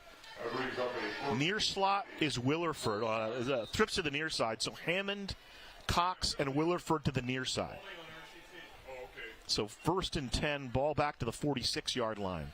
Here's the delayed handoff, and running inside the 45 at the 43-yard line. That's Pearson again. Getting up from the bottom of the pile, making the tackle, D'Angelo Pollard, the freshman from Classical Academy. Second down coming up. Pearson has been the primary back today. He has been in for the majority of the snaps. Time for Jones. Looking, throwing, nearly intercepted. Man, he's a ball hawk, Davion Green. Willerford, the intended receiver, there's Green on the coverage. He already has a pick today. Actually, 2 picks today. He had a pick earlier this year. And Jones here on that last play really missed. Divine Pearson was wide open. He didn't see him in his progression, just glanced and put his head on a swivel and went the opposite way, but Pearson wide open. Third down. Slinging it incomplete. Intended for Jackson Owens. Isaiah Dixon, the sophomore from Oceanside El Camino High on the coverage, and the Tigers will need to kick it away. So Samoski, the Riverside Poly grad, coming on. I wonder if he's going to stick around and watch his alma mater, because they're playing later tonight. Homecoming tonight. Riverside Poly playing in their homecoming game against Redlands High School. Bob Stengel Jr.? Bob Stengel Jr. wears a short sleeve. He dresses like Vince Lombardi. He does. He has a short sleeve button-up shirt and a tie. So Sky Donald stands at his 10. Samoski, the kick. Fair catch called for. Nobody on Palomar touched. It'll be down at the 16-yard line. So a 41-yard kick, no return. And 1st and 10 from the 17-yard line, and we'll throw it down to Nick Rice. All right, Kevin Kraft, the offensive coordinator, talked to his quarterback each of the last 2 drives about avoiding the turnovers. Considering they had the 3 in the first half, it makes sense. The play calling, you could see some of the, downfield throws they had in the first half. He basically did not attempt any of that here in the third quarter, and you can see the offense moving a little bit better. 1st and 10 from the 17. I'm interested in Tapley a little bit. I mean, he's played very well this afternoon, and I know they're trying to figure out the quarterback spot as the completion to Billups. And Billups some yard after the catch over the 30-yard line. So another first down, they'll move the sticks up. We talk about this. I don't know if we talked about this during RCC games. I know we've definitely talked about it during the high school games as they move up to the 35, so 18 yards officially on the reception. The notion of vertical in football has changed, and it's kind of trickled up to the NFL, where even in the NFL now, it's not really about getting the ball downfield. You get downfield by getting the ball in your playmaker's hands. There's Exhibit A right there. I mean, you look at the NFL teams. San Francisco, a big example of that.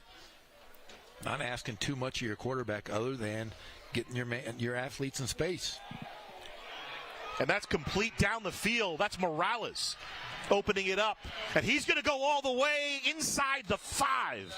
Touchdown saving tackle made at the end of the play. Penalty flag. Raymond Valencia with the tackle. Keaton Morales, the freshman out of Desert Mountain, was a 2-way player, played both offense and defense, and it looks like it's all coming back, Jeff. Yeah, there's going to be a hold on this. Oh, no. Illegal shift. Yeah, illegal shift. So it's going to all come back. What a great play, though. Well-designed play and well-executed play. You can design a play really well and then not execute it, Jeff. And they did not do that. It was a great execution by both Tapley and then after the catch, Morales. Nothing but green in front of him. Either way, it's going to all come back.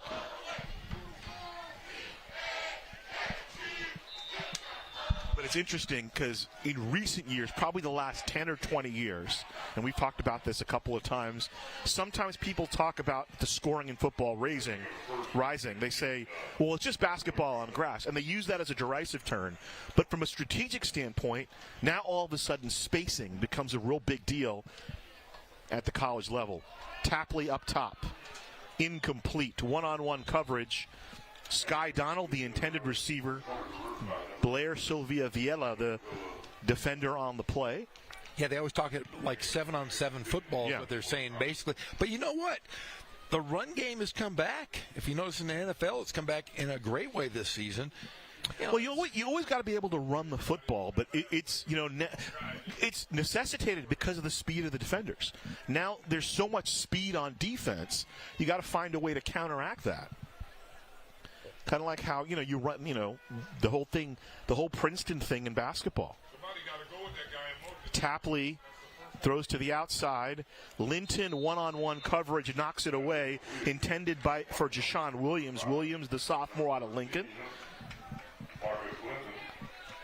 And Marcellus Linton makes the play. Linton played for our good friend James Seidler over at Lakeside. He's an Elsinore kid. The Lancers. The Lancers took a beating last night. Yeah, they're having a tough year. Well, Coach Seidler, I think, has been gone a couple of years. Get a look at Tom Kraft on the sideline. Get out of his way. What's the Steinbrenner line? Lead, follow, or get out of the way. I think that's just what Kraft was saying. Coach making his way down the sideline. Still enjoys it, he said. I was talking to him last year, and he said, I still got the energy. I still love the game. And obviously he's got his son now on the sideline.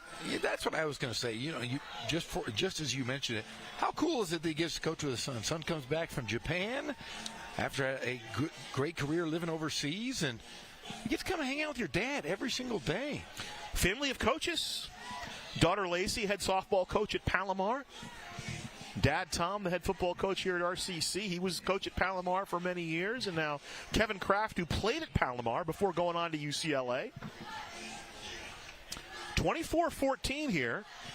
Tigers come in. You got to look at the Palomar huddle there, and kind of bringing it full circle. Tom Kraft used to be the head coach at Palomar. Joe Early, who's now the 23rd year head coach for the Comets, was an assistant under Coach Kraft. Took over when he left to take over San Diego State. I'm looking forward to going. I'm a guy that loves stadiums. I can't wait to go down and check out that new stadium.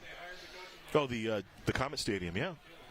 It was funny. It was built with a bond that came in 2006, but they didn't build the stadium until 2023, and a new softball facility came along with it. 3rd and 15. Here comes Reed in motion. Tapley stepping in, and down he goes. And the big fella in the middle, Makayo Sagiao. Sagiao grabs him because Boger pushed the pocket inside. Isaiah Boger with the outside rush and moved right into the arms of Makai Sagiao. I wonder if the quarterbacks are thinking, that guy, number 97, I want to stay away from him. The punt from Calgill is a good one, and Bond will catch it at the 35-yard line. So a 40-yard punt, fair catch, 1st and 10 RCC. I got here a little early today. I was on the field. I saw Isaiah Boger, and I walked by him, but I thought he might have tackled me, so I didn't want to. But I do want to go over and tell him, hey, you are so fun to watch. And you talked about it. His maturity level really he has shown that he can be a leader on this team defensively, but what a great story of that young man. You hear so many stories of guys who have the talent to play at the next level and then, can't handle certain aspects of it. I just was always real impressed that he knew he had to kind of get the academics in order. So that's why he came to RCC, and obviously the play followed. Out of the backfield. The short catch, I believe that was Cox, and Cox over the 40 to about the 42-yard line. So a nice pickup on 1st down. And obviously the play is followed. He could do the job. Played at a big-time program at Rancho Cucamonga. So 7-yard pickup will bring up 2nd and 3.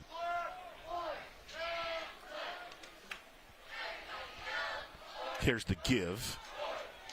Right up the middle is Monroe. Marquis Monroe, the freshman from Ayala. Monroe, over the course of his career, had 1,415 yards and 19 touchdowns for Ayala. Was also a track guy. 1st down inside Palomar territory, out of the backfield. Here's our buddy Bo Bruins. Bruins inside the 40. Bruins still fighting. Inside the 30, down about the 27-yard line. 21-yard pickup, Jeff. He picked about 13 of those up on his own. That's the first time we've called his name today. What a big play from the Ramona Ram.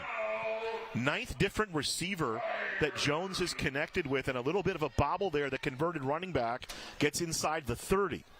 The quick throw back over to Bruins. Bruins makes a cut inside the 20, dragged down at about the 14 by Tucker Murphy. Murphy, the sophomore out of Murrieta Mesa. 13 more yards for Bo Bruins. One of the things when they converted him from running back to tight end, the Tom Kraft talked to me about, we loved how physical he was. You saw that on those last 2 plays.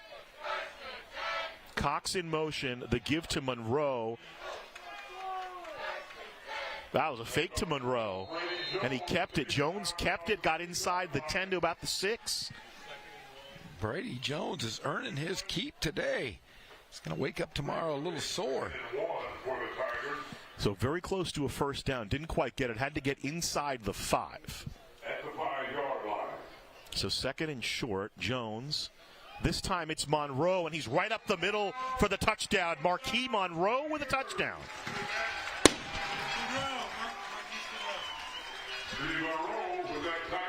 Marquise Monroe with the touchdown, and the Tigers a little bit more comfortable in the lead, Jeffrey. Well, they've adjusted well here in the second half. Apparently, Tom Kraft has this battle station nearly fully operational. Marine puts it through, and it's a 31-14 RCC lead. So Jones, again, over 300 yards through the air. He's also got 75 yards on the ground. Pearson with 77 rush yards. RCC nearly 500 total yards. They're already at 479. They had 312 in the first half. They have held, more importantly, defensively, they've held Palomar to just 17 yards so far here in the third quarter. The defense must have woke up. So Padilla to kick it away. Sky Donald Deep for the Comets to return the kick along with Vincent Landry the fourth.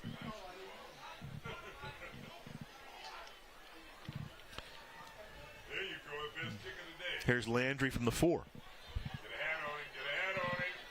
Over the 20, trying to juke outside, makes a nice move, and he'll be ridden out of bounds over the 20-yard line, making the tackle Alexis Ruelas out of La Sierra. What? La Sierra? Yeah. Up to the 25-yard line, 1st and 10, Palomar. A couple of La Sierra guys on the roster for Tom Kraft. One of them, as a matter of fact, Roman Aguirre, is a long snapper. You got to have a long snapper. I wish the one thing that Seinfeld failed in, they should have done a long snapper episode. They did the close talker. They never did the long snapper. 1st and 10 from the 25. I don't think any of those guys ever played football. No, Larry David's a big Jets fan. From the 25, here's the give to Bosch, and how do you do? And down he goes. Initial contact was Peter Iabi, but he's finally brought down by Miles Hancock. Hancock played for your friend Matt Logan at Corona Centennial. How nice was it to have him come in yesterday? Nice for you, not for me. Well, it was nice for me, too. I was on my couch, just hanging out there watching. Yeah, anybody who watched last night's pep rally? We had 789 career wins for Coach Logan. Tapley over the middle, looking for Morales, incomplete. Juwan Nixon on the coverage. And I haven't called Nixon's name a lot today, but he's been one of the stalwarts for that defense for James Cook. 3rd down and 16.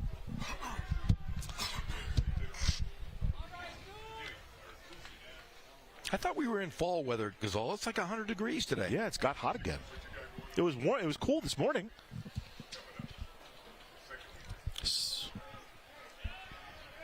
3rd down and 16. Hudson in motion. Tapley to throw. One-on-one, looking for Reed. Reed locked up in coverage. Tamiko Jackson for RCC, bringing up 4th down. Yeah, I left the house this morning. I grabbed my jacket. I got my jacket right here. Yeah, you were prepared. In honor of you, I'm going to look at the play. A little one-on-one coverage. Jackson out of Cincinnati, Ohio. The Queen City, they call it. I'm not sure why. Everybody says it's the Queen City. Is that because Cleveland is the King City? I don't know. What is... Hey, Cleveland, Akron, Cincinnati. Only 3... There's also Toledo, and there's Columbus. Here's Bond from the 45. Bond into Palomar territory. And brought down, making the tackle for Palomar, Luke Hilton, the freshman from Escondido. And Bond not able to run anything back. The punts have been so darn high. Yeah, 36-yard kick, about an 8-yard return. Good return. Now I'm going to back it off. 7-yard return. He caught the ball, though. Yes, he did. Most important thing. It's like when Hyman Roth says, good health, most important thing in Godfather 2. Catching the punt is just like that. Hammond in motion for RCC. Here's the give. This is Branch. He's got room.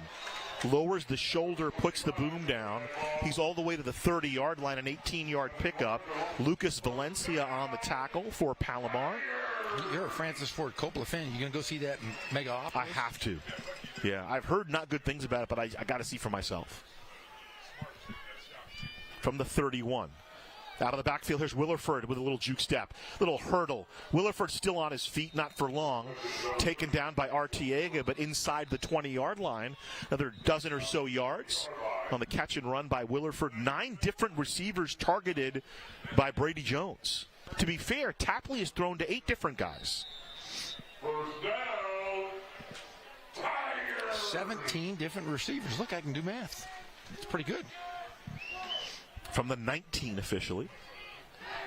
1st and 10. Oh, there's movement there. I think Branch misread the snap count on the false start on RCC. They'll back it off 5 yards. Good to have you with us. Ghazal Hassan with you. Jeff Gorham, Nick Rice on the sideline. Our entire award-winning Riverside TV crew. It was great to be able to hang with some of the crew at the awards, the Star Awards on Thursday. 1st and 15. Bruins. Resets. Keeping it is Jones. Jones, 20, 10, 5, touchdown. Second trip to pay dirt for Brady Jones.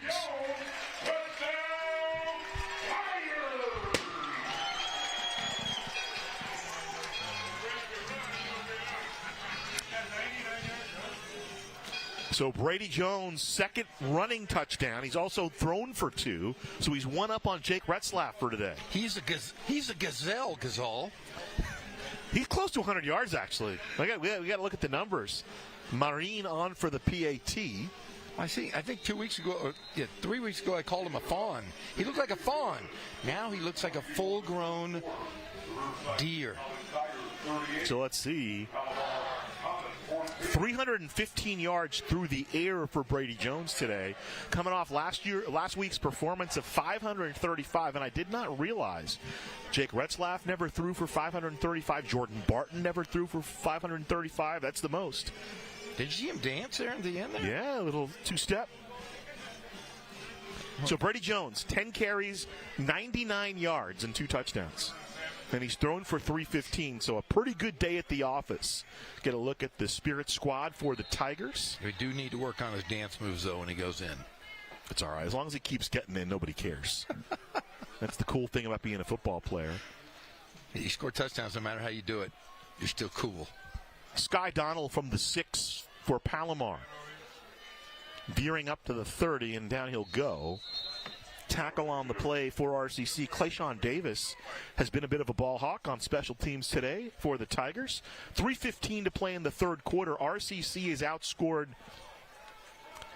Palomar 21-0 here in the third quarter. Sending the message. Comets kept it close in the first half. You know, I think they kept it close, and they played great, but the thing is, you get worn down by that offensive line. That offensive line is no joke for the Tigers as they have taken really control of this football game. Woods in motion. 1st and 10 from the 23. Tapley to throw. And now down he goes. It's the power of Zeus. Jesus Zeus Venegas, the freshman from Moreno Valley, Modern Day High School, gets the sack. I just think it's cool that we have a player named Zeus. I do too. He's a god. You know, Maggie Smith passed away. Yes, the great British actress.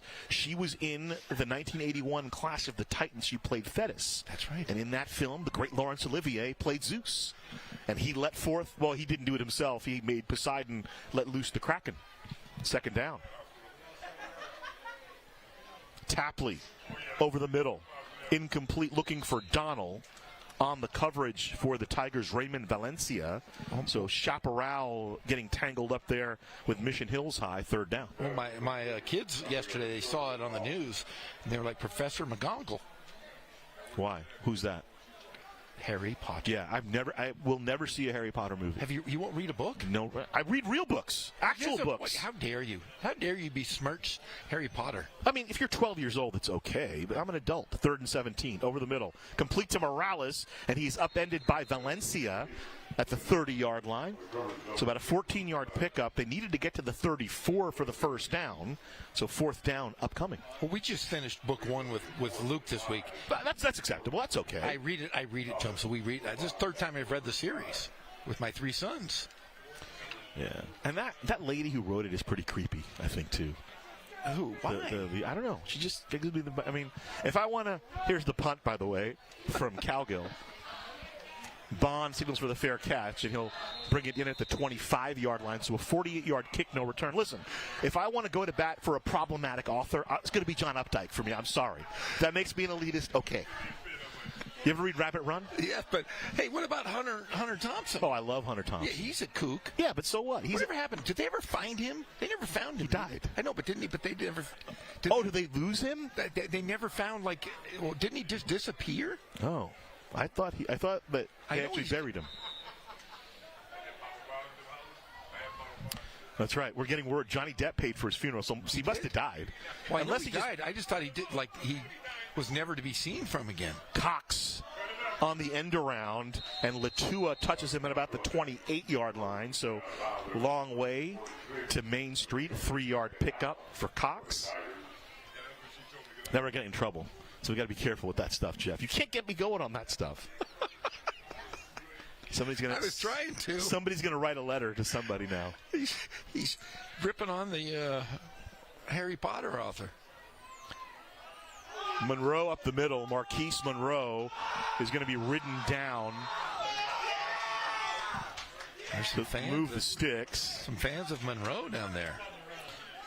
Lucas Valencia with the tackle for the Comets. They'll move it up. He's growing like a ficus plant. Monroe ficus. Monroe ficus, yeah, the great Jim J. Bullock. The forgotten sitcom Too Close for Comfort. The great Ted Knight, Nancy Dussault. Ticking down to about a minute left here in the third quarter. 1st and 10 from the 35. Oh, Bruins incomplete. 47 seconds left. Bo Bruins couldn't quite hold on to that one. 2nd down and 10 coming up. So, when I was at grad school at UCLA, I'm walking down the hall trying to find a class. I was lost, and a lady comes back the other way, and I was trying. I know that. Where do I know that lady from? 2nd and 10 coming up. Play action. Here's Cox. Cox dives forward to the 45-yard line. 1st down. Arteaga on the tackle. Arteaga combining with James Coddington as they'll move the sticks up. It was Nancy Dussault who played Muriel on Too Close for Comfort, and she was there. She teaches acting at UCLA. Did you ask her out? No, I barely recognized her. He's a big-time celebrity. He's not going to talk to me. Here's the give to Pearson. Pearson into Comet territory, and he's ridden down by Latua, and a flag comes in late. Coddington also gets in on the hit. So we'll see what's going on with the flags. But a nice run by Pearson. Divine Pearson having a good game, too. He's up over 80 yards with that run. Here's our white hat. Kyle Takao.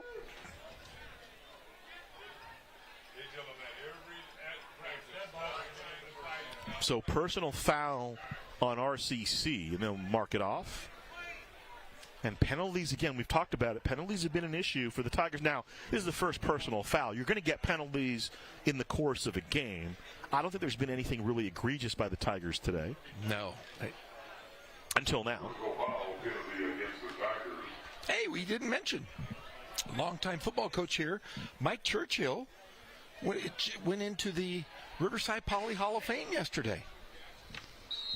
Congratulations, Coach Churchill. He's in town. Had a chance to speak with him.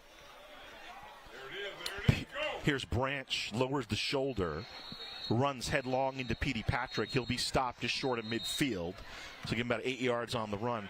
Now, the one thing that I have a quarrel with Coach Churchill. What, you have a quarrel with Churchill? Yeah, he once hired you as an assistant. That's Twice. That's the end of the third quarter. So I have 2 quarrels with him. End of the third quarter, 38-14. The Tigers shutting out Palomar here in the third quarter. 38-14 as they have the lead over the Comets, trying to restore a little bit of order here. Early in the football season, there's all kinds of overreactions, and I know the Tigers have been so successful over the past, decade and a half since Tom Kraft have gotten here. You go on the road and you lose a 1-point game at Golden West. They're a ranked team, Jeff. Those things happen. But see, everybody who watches the Tigers, they anticipate a victory every single game, and they expect it to be by 30, 40 points. Yeah. It's a high bar here at RCC, and they have only themselves to blame. But remember what happened last time they played Golden West beat them. RCC took their quarterback the next year. Yeah. Well, then they came back in the playoffs, and they rematched. Yeah. It's like Apollo Creed said, ain't going to be no rematch. But remember, Retzlaff wanted to come over and play with his brother. Yeah. You said the brother's doing great, too. Leading the nation Division II in receiving. CSU Pueblo. And he played for Matt Logan, too, correct? Yes, he did. We had said he was a true football guy. He's going to be in football until he dies. Said he'll be coaching, doing something. Out of the backfield to Cox. Cox first down. Cox to the open field. And there he goes. All the way to pay dirt. 48-yard strike. Catch and run, Dominic Cox. They've been trying to cut him loose all game, Jeff. He finally gets away there.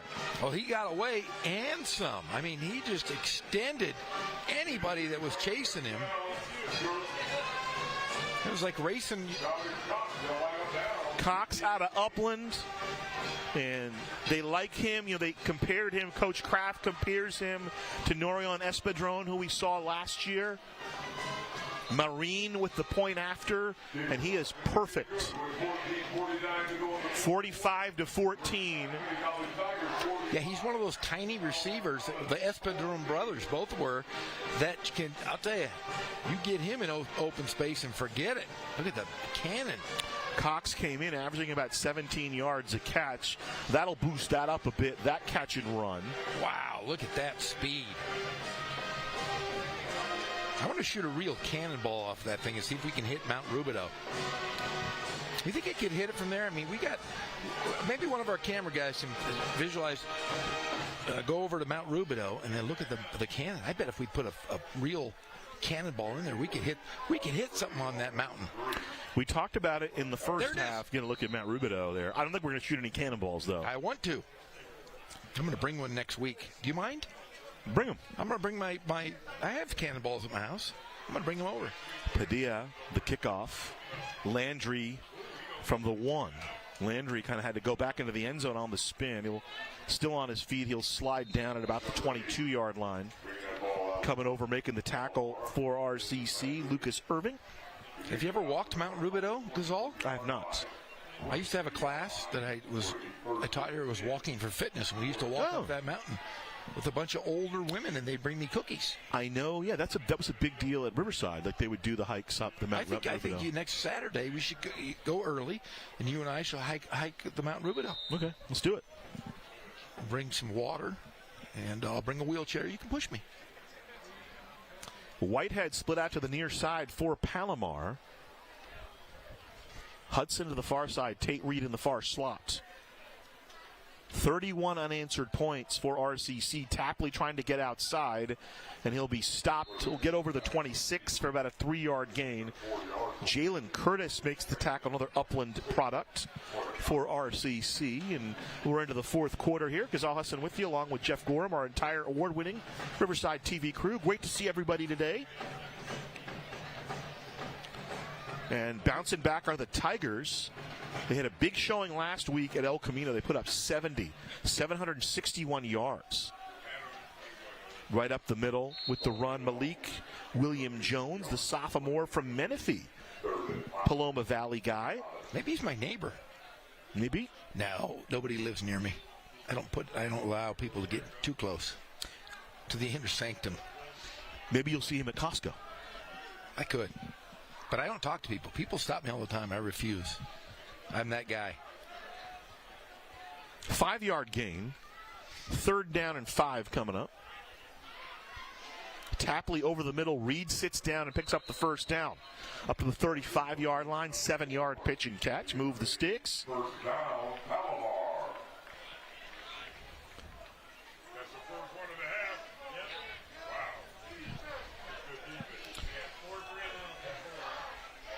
Another look at it. Trips to the far side. Whitehead split out to the near side for Palomar. Here comes the pressure. Over the middle, complete, up in the air. Ball drill.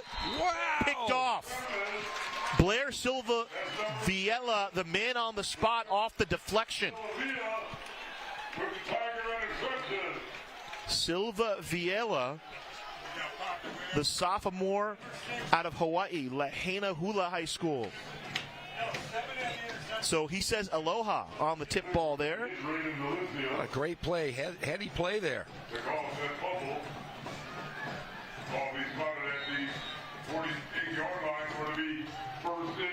Another look. So watch Bogers bring in the pressure, so Tapley's got to get rid of it. And there's the hit. Making the hit, Raymond Valencia. And then off the tip, Silva Viella makes the catch. Here's the give, and just surging forward. That's Pearson with the carry. And we were talking about it in the first half. Man, after that first quarter, the big boys up front, Trinidad Lewis, David Trujillo, Cap Hausia, Douglas Taloma, Simeon Maeva, doing a tremendous job up front. And they're still out there blocking. I really do think. I mean, we've talked about it. We see it a lot in high school football more than at this level. But when you have a great offensive line and you are just pummeling the defense, they get tired. Yeah, and they get disheartened. It's hard. And, I mean, it's those 5 guys. I mean, and this is nothing. I mean, Bo Bruin's a great blocker, but he's not a big guy like the tight ends they had last year. And so, really, it's the big 5. You know, those 5 guys up front really doing a lot of the work here. Another first down for RCC to the 38-yard line. They'll keep it on the ground with Pearson, and he'll run right into Sison's hands, the sophomore out of Carlsbad. There's a late flag. You know, I would let a lot of stuff go, but when you do it, 3 different plays, there's some extracurriculars. You just got to let it go. Let them play a little bit, but that's where these teams need to pull their players and say, hey, knock it off.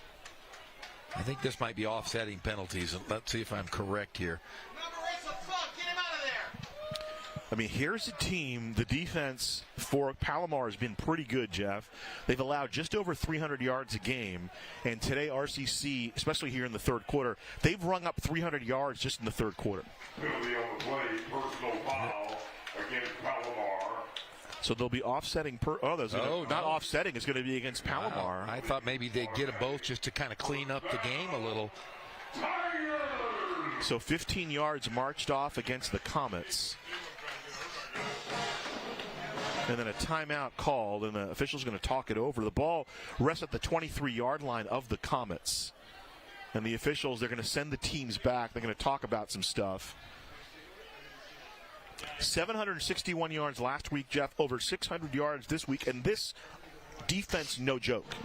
No, and they've got 12 more minutes. They can do a lot more damage here. Yeah. What was the halftime score? 17-14? Yeah. 17-14.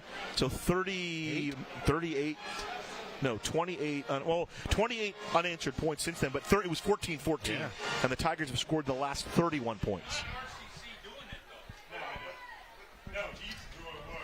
So the officials trying to sort this out. I don't know if there's an ejection or something forthcoming. And looks like we'll see a different quarterback. So Brady Jones looks to be done for the day. We'll get a look at Jared Doolittle. Doolittle out of Western Christian. So Willerford far slot. Nixon split out to the far side. Owens to the near slot. He's going to go up top. Doolittle is going to be intercepted by Coddington. And Coddington's going to try to run it out. Coddington up to the 15-yard line. Escorted out of bounds by Divine Pearson, and some shoving and chatting going on there. So the turnover as the Tigers go for the end zone. 45-14. Still 12:07 to play in the fourth quarter, and Tom Kraft's fired up now. Yeah, he can't be happy with that. Doesn't like to see his quarterback make mistakes. You're up a bunch. He's still not happy.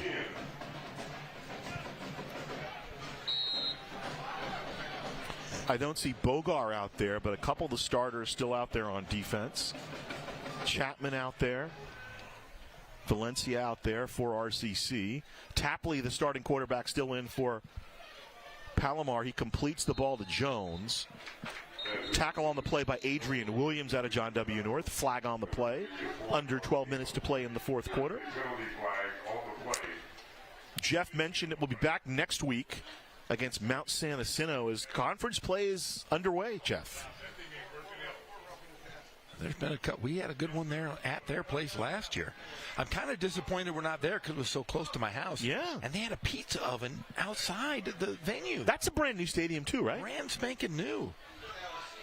Yeah, so Mount San Jacinto got a new stadium last year. Palomar got a new stadium this year. Mount Sac, we were saw their stadium. What a wonderful facility they have. Yeah.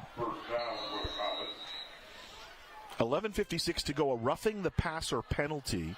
Woods in motion for Palomar. Tapley to throw. Completes to Woods. Shoved out of bounds by Linton. Trinice Woods out of Lincoln High. Explosive player out of the slot. He had 2 catches against Canyons last week, including a 23-yard reception. Woods will split out to the near side. Sky Donnell in the near slot for Palomar. Jake Whitehead split out to the far side for the Comets. Morales flexed out near side. Tapley throwing. Chapman making the play on the ball intended for Woods, incomplete.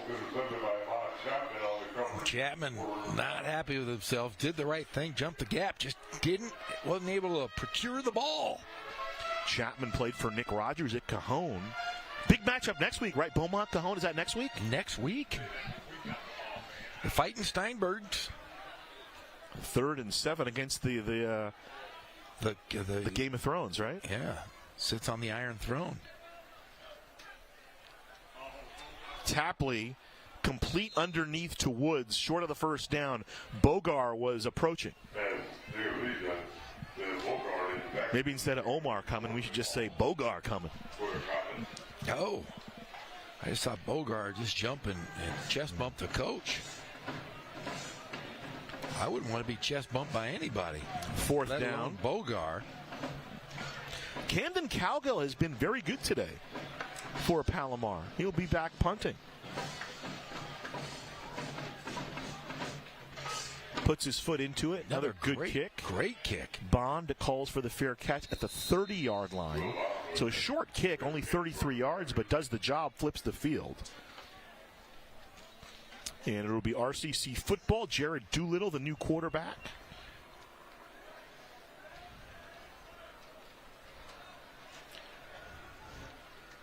(45-14), 10:34 to play here in the fourth quarter. 381 yards for Brady Jones passing and 99 yards on the ground. 2 touchdowns rushing, 2 touchdowns throwing. So Doolittle gives the ball off. This is Devin Turner trying to get outside. He gets over the 35 and will finally be tackled there. The initial contact on the play came from Lucas Valencia. Then Hayden Clark came over and cleaned it up. Another Lincoln guy out of Lincoln High School. The alma mater of Marcus Allen. Remember Marcus Allen? I do. Played in the NFL. I was always looking up, who are alums of both RCC and Palomar. Couple of guys jumped out. 45-14. 2nd down run. Surging forward is Turner up to the 45-yard line. That should be enough for the first down. Tom Luganbill played at Palomar. I think he played for Tom Kraft. And then here's one from the ages. You know who else played at Palomar? No. Tom Dempsey. Tom Dempsey? At one point held the record for longest field goal. Held that record for a long time. Doolittle going to keep it. Nice block before he's ridden down at about midfield. Didn't he have a half a foot? Yep. Caleb Collins, the tackle out of Fallbrook. 3-yard pickup on the play. Clock continues to move. 2nd and 7. Yeah, half a foot. And he kicked a 63-yard field goal. I used to have many football cards of him. Here's the give. Another 5-yard pickup for Turner. Devin Turner from St. Francis High. La Cañada Flint Ridge. 1,363 yards and 29 touchdowns his senior year. In fact, scored 5 touchdowns against Aquinas in the semifinals that year, Division 5 semifinal. Here's Turner again. Maybe a yard or 2 on the play. So 4th down upcoming. So Pearson back in there. Nice block there by Bruins. Clears the space for Pearson to get the first down. He spins up to the 30-yard line. Coddington. Actually, I'm sorry. That's Lucas Valencia on the tackle. Either way, a first down. Tigers just continue to ring up the yardage. At last check, they had 632 yards of offense. Line is the 30. Out of the backfield, here's the completion to Bruins. Bruins just bulldozing people to the 15-yard line. And a helmet. Well, at least we get to see Bo Bruins without his helmet. He looks okay. I'm sure he's fine. I saw Bo's dad and mom before the game today. So 3rd catch for Bruins. He bowls his way to about the 15. That Bo's tough. Face mask is going to be half the distance. Well, you think it was a face mask? He threw the helmet off about 20 yards. There we go. Here's the replay. Let's see how that helmet ends up. No, he threw it. Number 42 threw it. Touchdown, Divine Pearson. 8-yard run right up the middle. Another touchdown on the board for RCC. So Pearson finds pay dirt. So 37 unanswered points for RCC.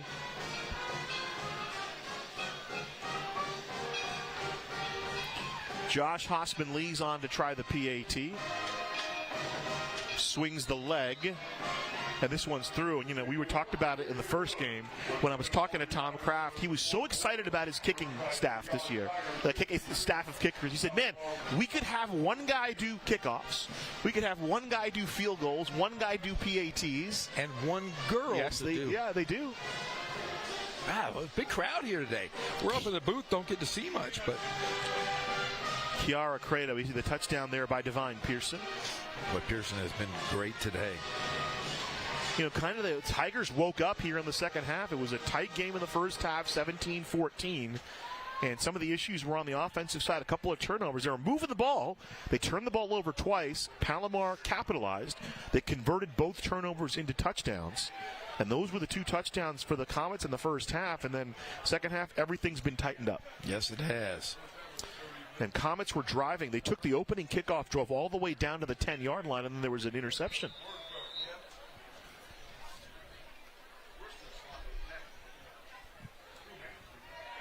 So 7:45 to play here in the fourth quarter.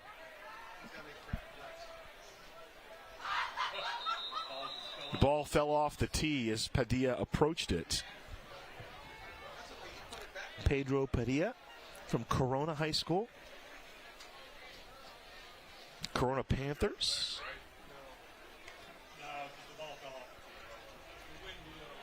Windblown error there. They'll redo it.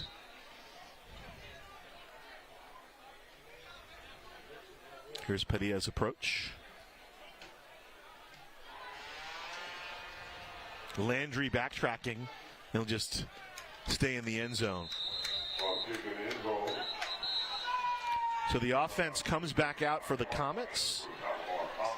So now we'll see some different guys out for RCC, Jeff. Great nickname, though, the Comets. I love it. Our friend Alan Zinsmeister, he's a Westchester Comet. That's right.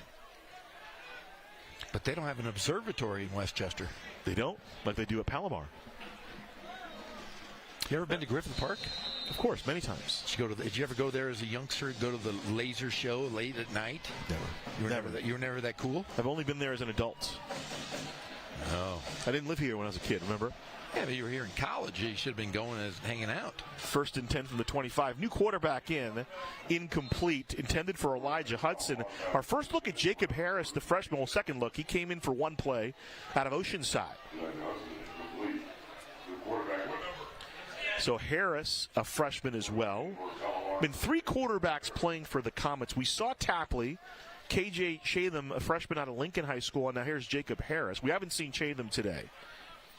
He started the first couple of games. He was a bounce back from Black Hills in D2. Harris gets away initially, but not the second time. Coming in and cleaning it up, Sione Filihia. He's the sophomore out of Kennedy in Granada Hills.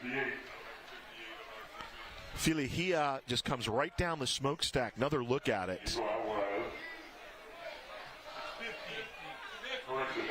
And even got held. So 5-yard loss back to the 20. They'll give it off to Malik William Jones, and not much doing for Mr. Jones. Filling it on the outside there for RCC, Micah Potman. He's a freshman out of Centennial, not Corona Centennial, but Peoria, Arizona Centennial. Isn't there a Centennial in Vegas as well? One in Vegas. There's one in South LA, Compton Centennial. Oh, that's right. So 52-14, and the punt team comes on. Cowgill.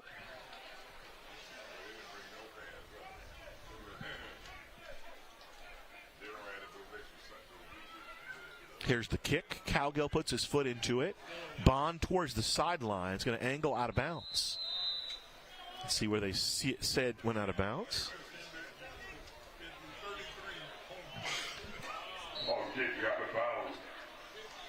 So 29-yard kick, no return. 1st and 10 from midfield for RCC. Cowgill averaging about 40 yards a kick. That was his 10th kick. He had put 2 inside the 20. It was the old joke, Caleb Williams, I guess. There's this thing they're going on the internet. He told the Bears punter, you won't be doing much this year. That's what he told him, huh? Yeah. And obviously, here's the run on 1st down. I think they've putted a few times. That's Turner inside the 40, moving the sticks, about a 12-yard pickup. Yeah, but today, 10 punts. That's a pretty good day at the office. Yes, it is. Tigers continuing to move the football. And the big boys up front. And all the starters still in there for the offensive line.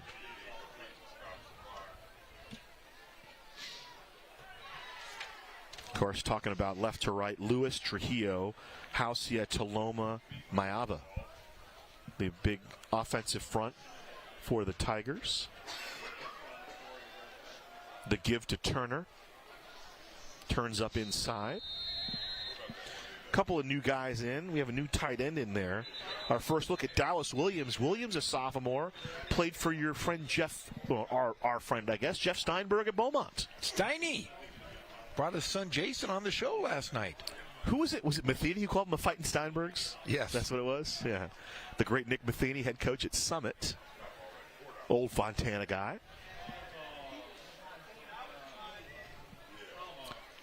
So now they'll mark it off. Another flag comes in.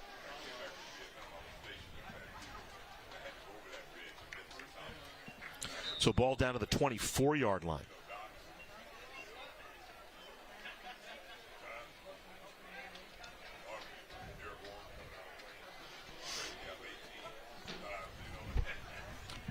Two straight games, the Tigers over 700 yards.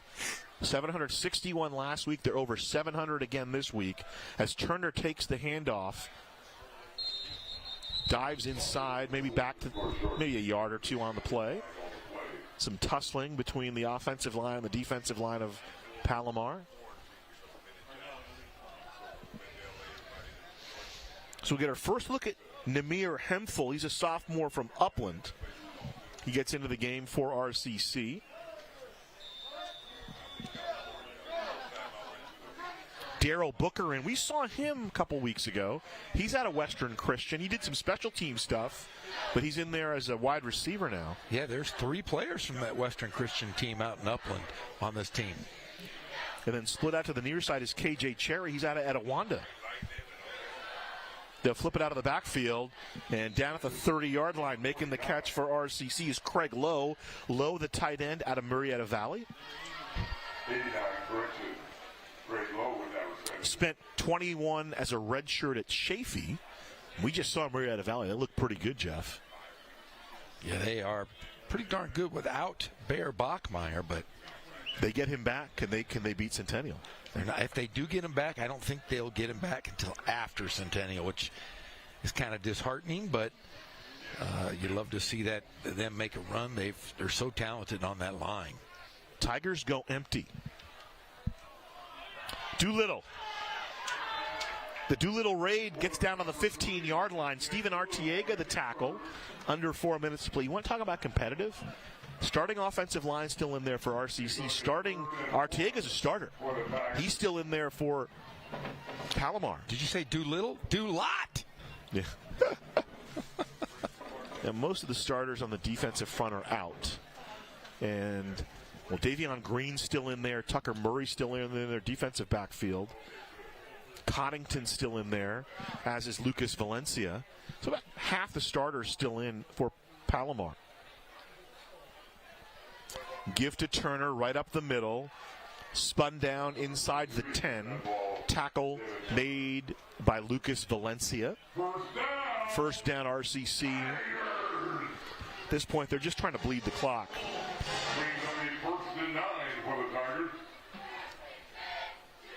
What a great, scorching second half here. We talked about it in the first half. Hey, both teams are going to make adjustments. Let's see how it works out. And the Tigers came out when they got the ball in the second half, Jeff. They went tempo, and they ran the football. And Tom Kraft always talks about that. As explosive as his offense is, you and he have had the conversation. He and I have had the conversation as Turner turns outside. Breaks one tackle, and he gets to the pylon. Touchdown, RCC. Oh, they're going to say he was out of bounds. Oh, instead, out at the 1. No signal from the official. I thought he got to the pylon. I did but too. Let's see if we can get it on our replay. Yeah, the officials are the law. There was a preemptive strike there by the. And that's Tom Kraft not happy. Let's see if we can see this. No, I think he was in. He was in. Of course, the officials don't have the benefit of replay, so let's be fair.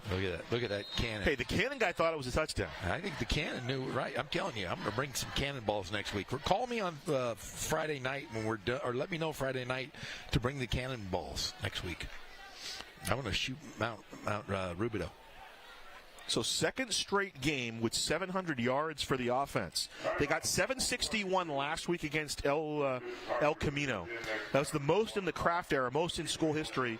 Last October 14th, the Tigers had 744 yards against Grossmont.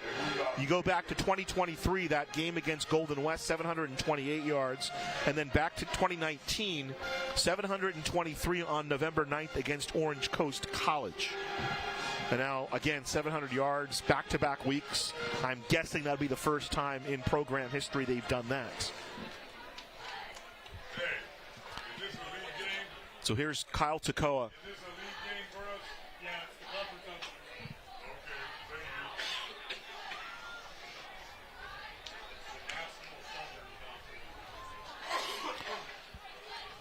So second and goal, ball at the 2.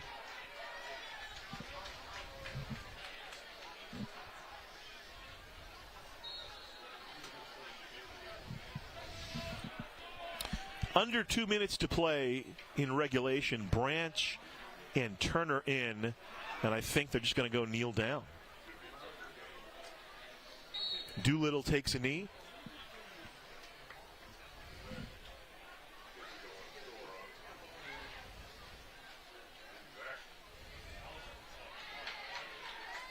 And the Tigers will be content to just go to 3-1 on the year. 122 points in the last 2 weeks. They went for 70 last week, and they went for 52 this week. And of course, they're looking down the road. They're gonna have to play some tough teams down the stretch. I mean, Fullerton's really the target they're looking at. They'll play Fullerton there, of course. And they have a fairly new field as well. Yeah, last year. They used to play at Fullerton High School and Troy High School. Yeah. Another kneel down by Jared Doolittle. So the Tigers, their 6th straight win over Palomar. Last win for Palomar against RCC came back in 2007. A 34-17 win here at Wheelock. Under a minute to play. Although between 2017 and 2019, Palomar was the scrimmage opponent for the Tigers. They hadn't played. They played the last 4 years in a row. I think 21, 22, 23. And this will be the 4th year in a row. Before that, they hadn't played since 2013. And Doolittle will turn it over on downs. Yep. So the ball goes over on downs to Palomar, and they'll have about 35 seconds to play with. Clock stops on the change of possession.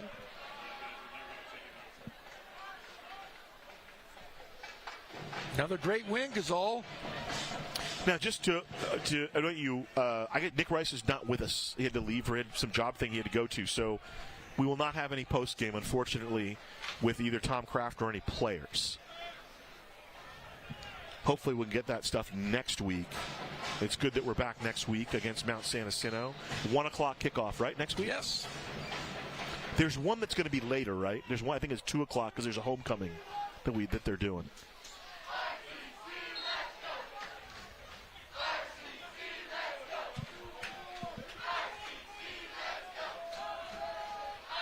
So one kneel down, and that'll be it as they'll walk off here.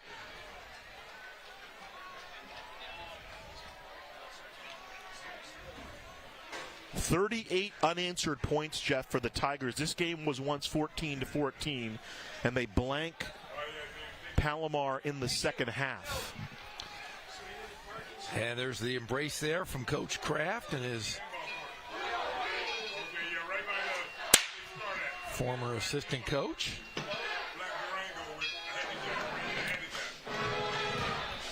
Another look at some highlights. There's the pick by Chapman. There's the missed extra point. Tapley getting the touchdown to Bosch. That tied the game. Another angle at that one. The Tigers pretty well dominated this one, Jeff. We mentioned it a couple times. Over 700 yards of offense for RCC in this one. And that man right there, Brady Jones, what a big game he had. 2 touchdowns there to Jackson Owens. Officially 727 yards for RCC. Jones threw for 380, threw for 2 touchdowns. Davion Green had 2 picks on the game. That one set up a touchdown for Palomar. This run by Jared Latua, fighting to get it over to make it a 14-14. After that, it was all RCC. 38 straight points. They outscored Palomar 35-0 in the second half. There's the second touchdown to Owens. And there's the touchdown run by Monroe. And then here's a touchdown run, second of the game for Jones. So a pretty dominating win coming off the big win on the road against El Camino last week. Another touchdown for RCC. And the tip and the interception. Defense really tightened it up in the second half, Jeff. Well, they really did make some huge adjustments. It was pretty darn fun to watch in real time to see these two coaches do such a great or I should say the defense for RCC to make that adjustment to hold Palomar to just 0 points here in the second half. We thought that was a touchdown, but it was not. Tigers, we mentioned, Brady Jones threw for 381 yards. Divine Pearson ran for 127. Jones himself ran for 99. 95 receiving yards for Cox and a touchdown. Jackson Owens caught 4 balls, 86 yards, 2 touchdowns. 1, 2, 3, 4, 5, 6, 7, 8, 9, 10 receivers received passes for the Tigers. Just another day at the office. Yeah, I was going to say just a typical day here at RCC as Kraft peppers every darn receiver on his team. So a great win for RCC, 52-14 here over Palomar. They go to 3-1 on the year. Stay tuned. Well, don't stay tuned, but if you want to come out to Wheelock, Riverside Poly playing against Redlands. They'll start the game tonight at 6 o'clock, correct? It's either 6 or 7. I'm not too sure, but it's the homecoming game for Poly, so there'll be a lot of people here. Come out and check it out. So if you still don't have enough of your football fix, high school football tonight here at Wheelock Stadium. Our final here, Riverside 52, Palomar 14. For Jeff Gorham and Nick Rice and our entire Riverside TV crew, my name is Ghazal Hassan. We'll talk to you next week when the Tigers take on Mount San Jacinto. 52-14 the final from here at Wheelock Stadium. Until next time, so long, everybody. Take care of our kids, yeah.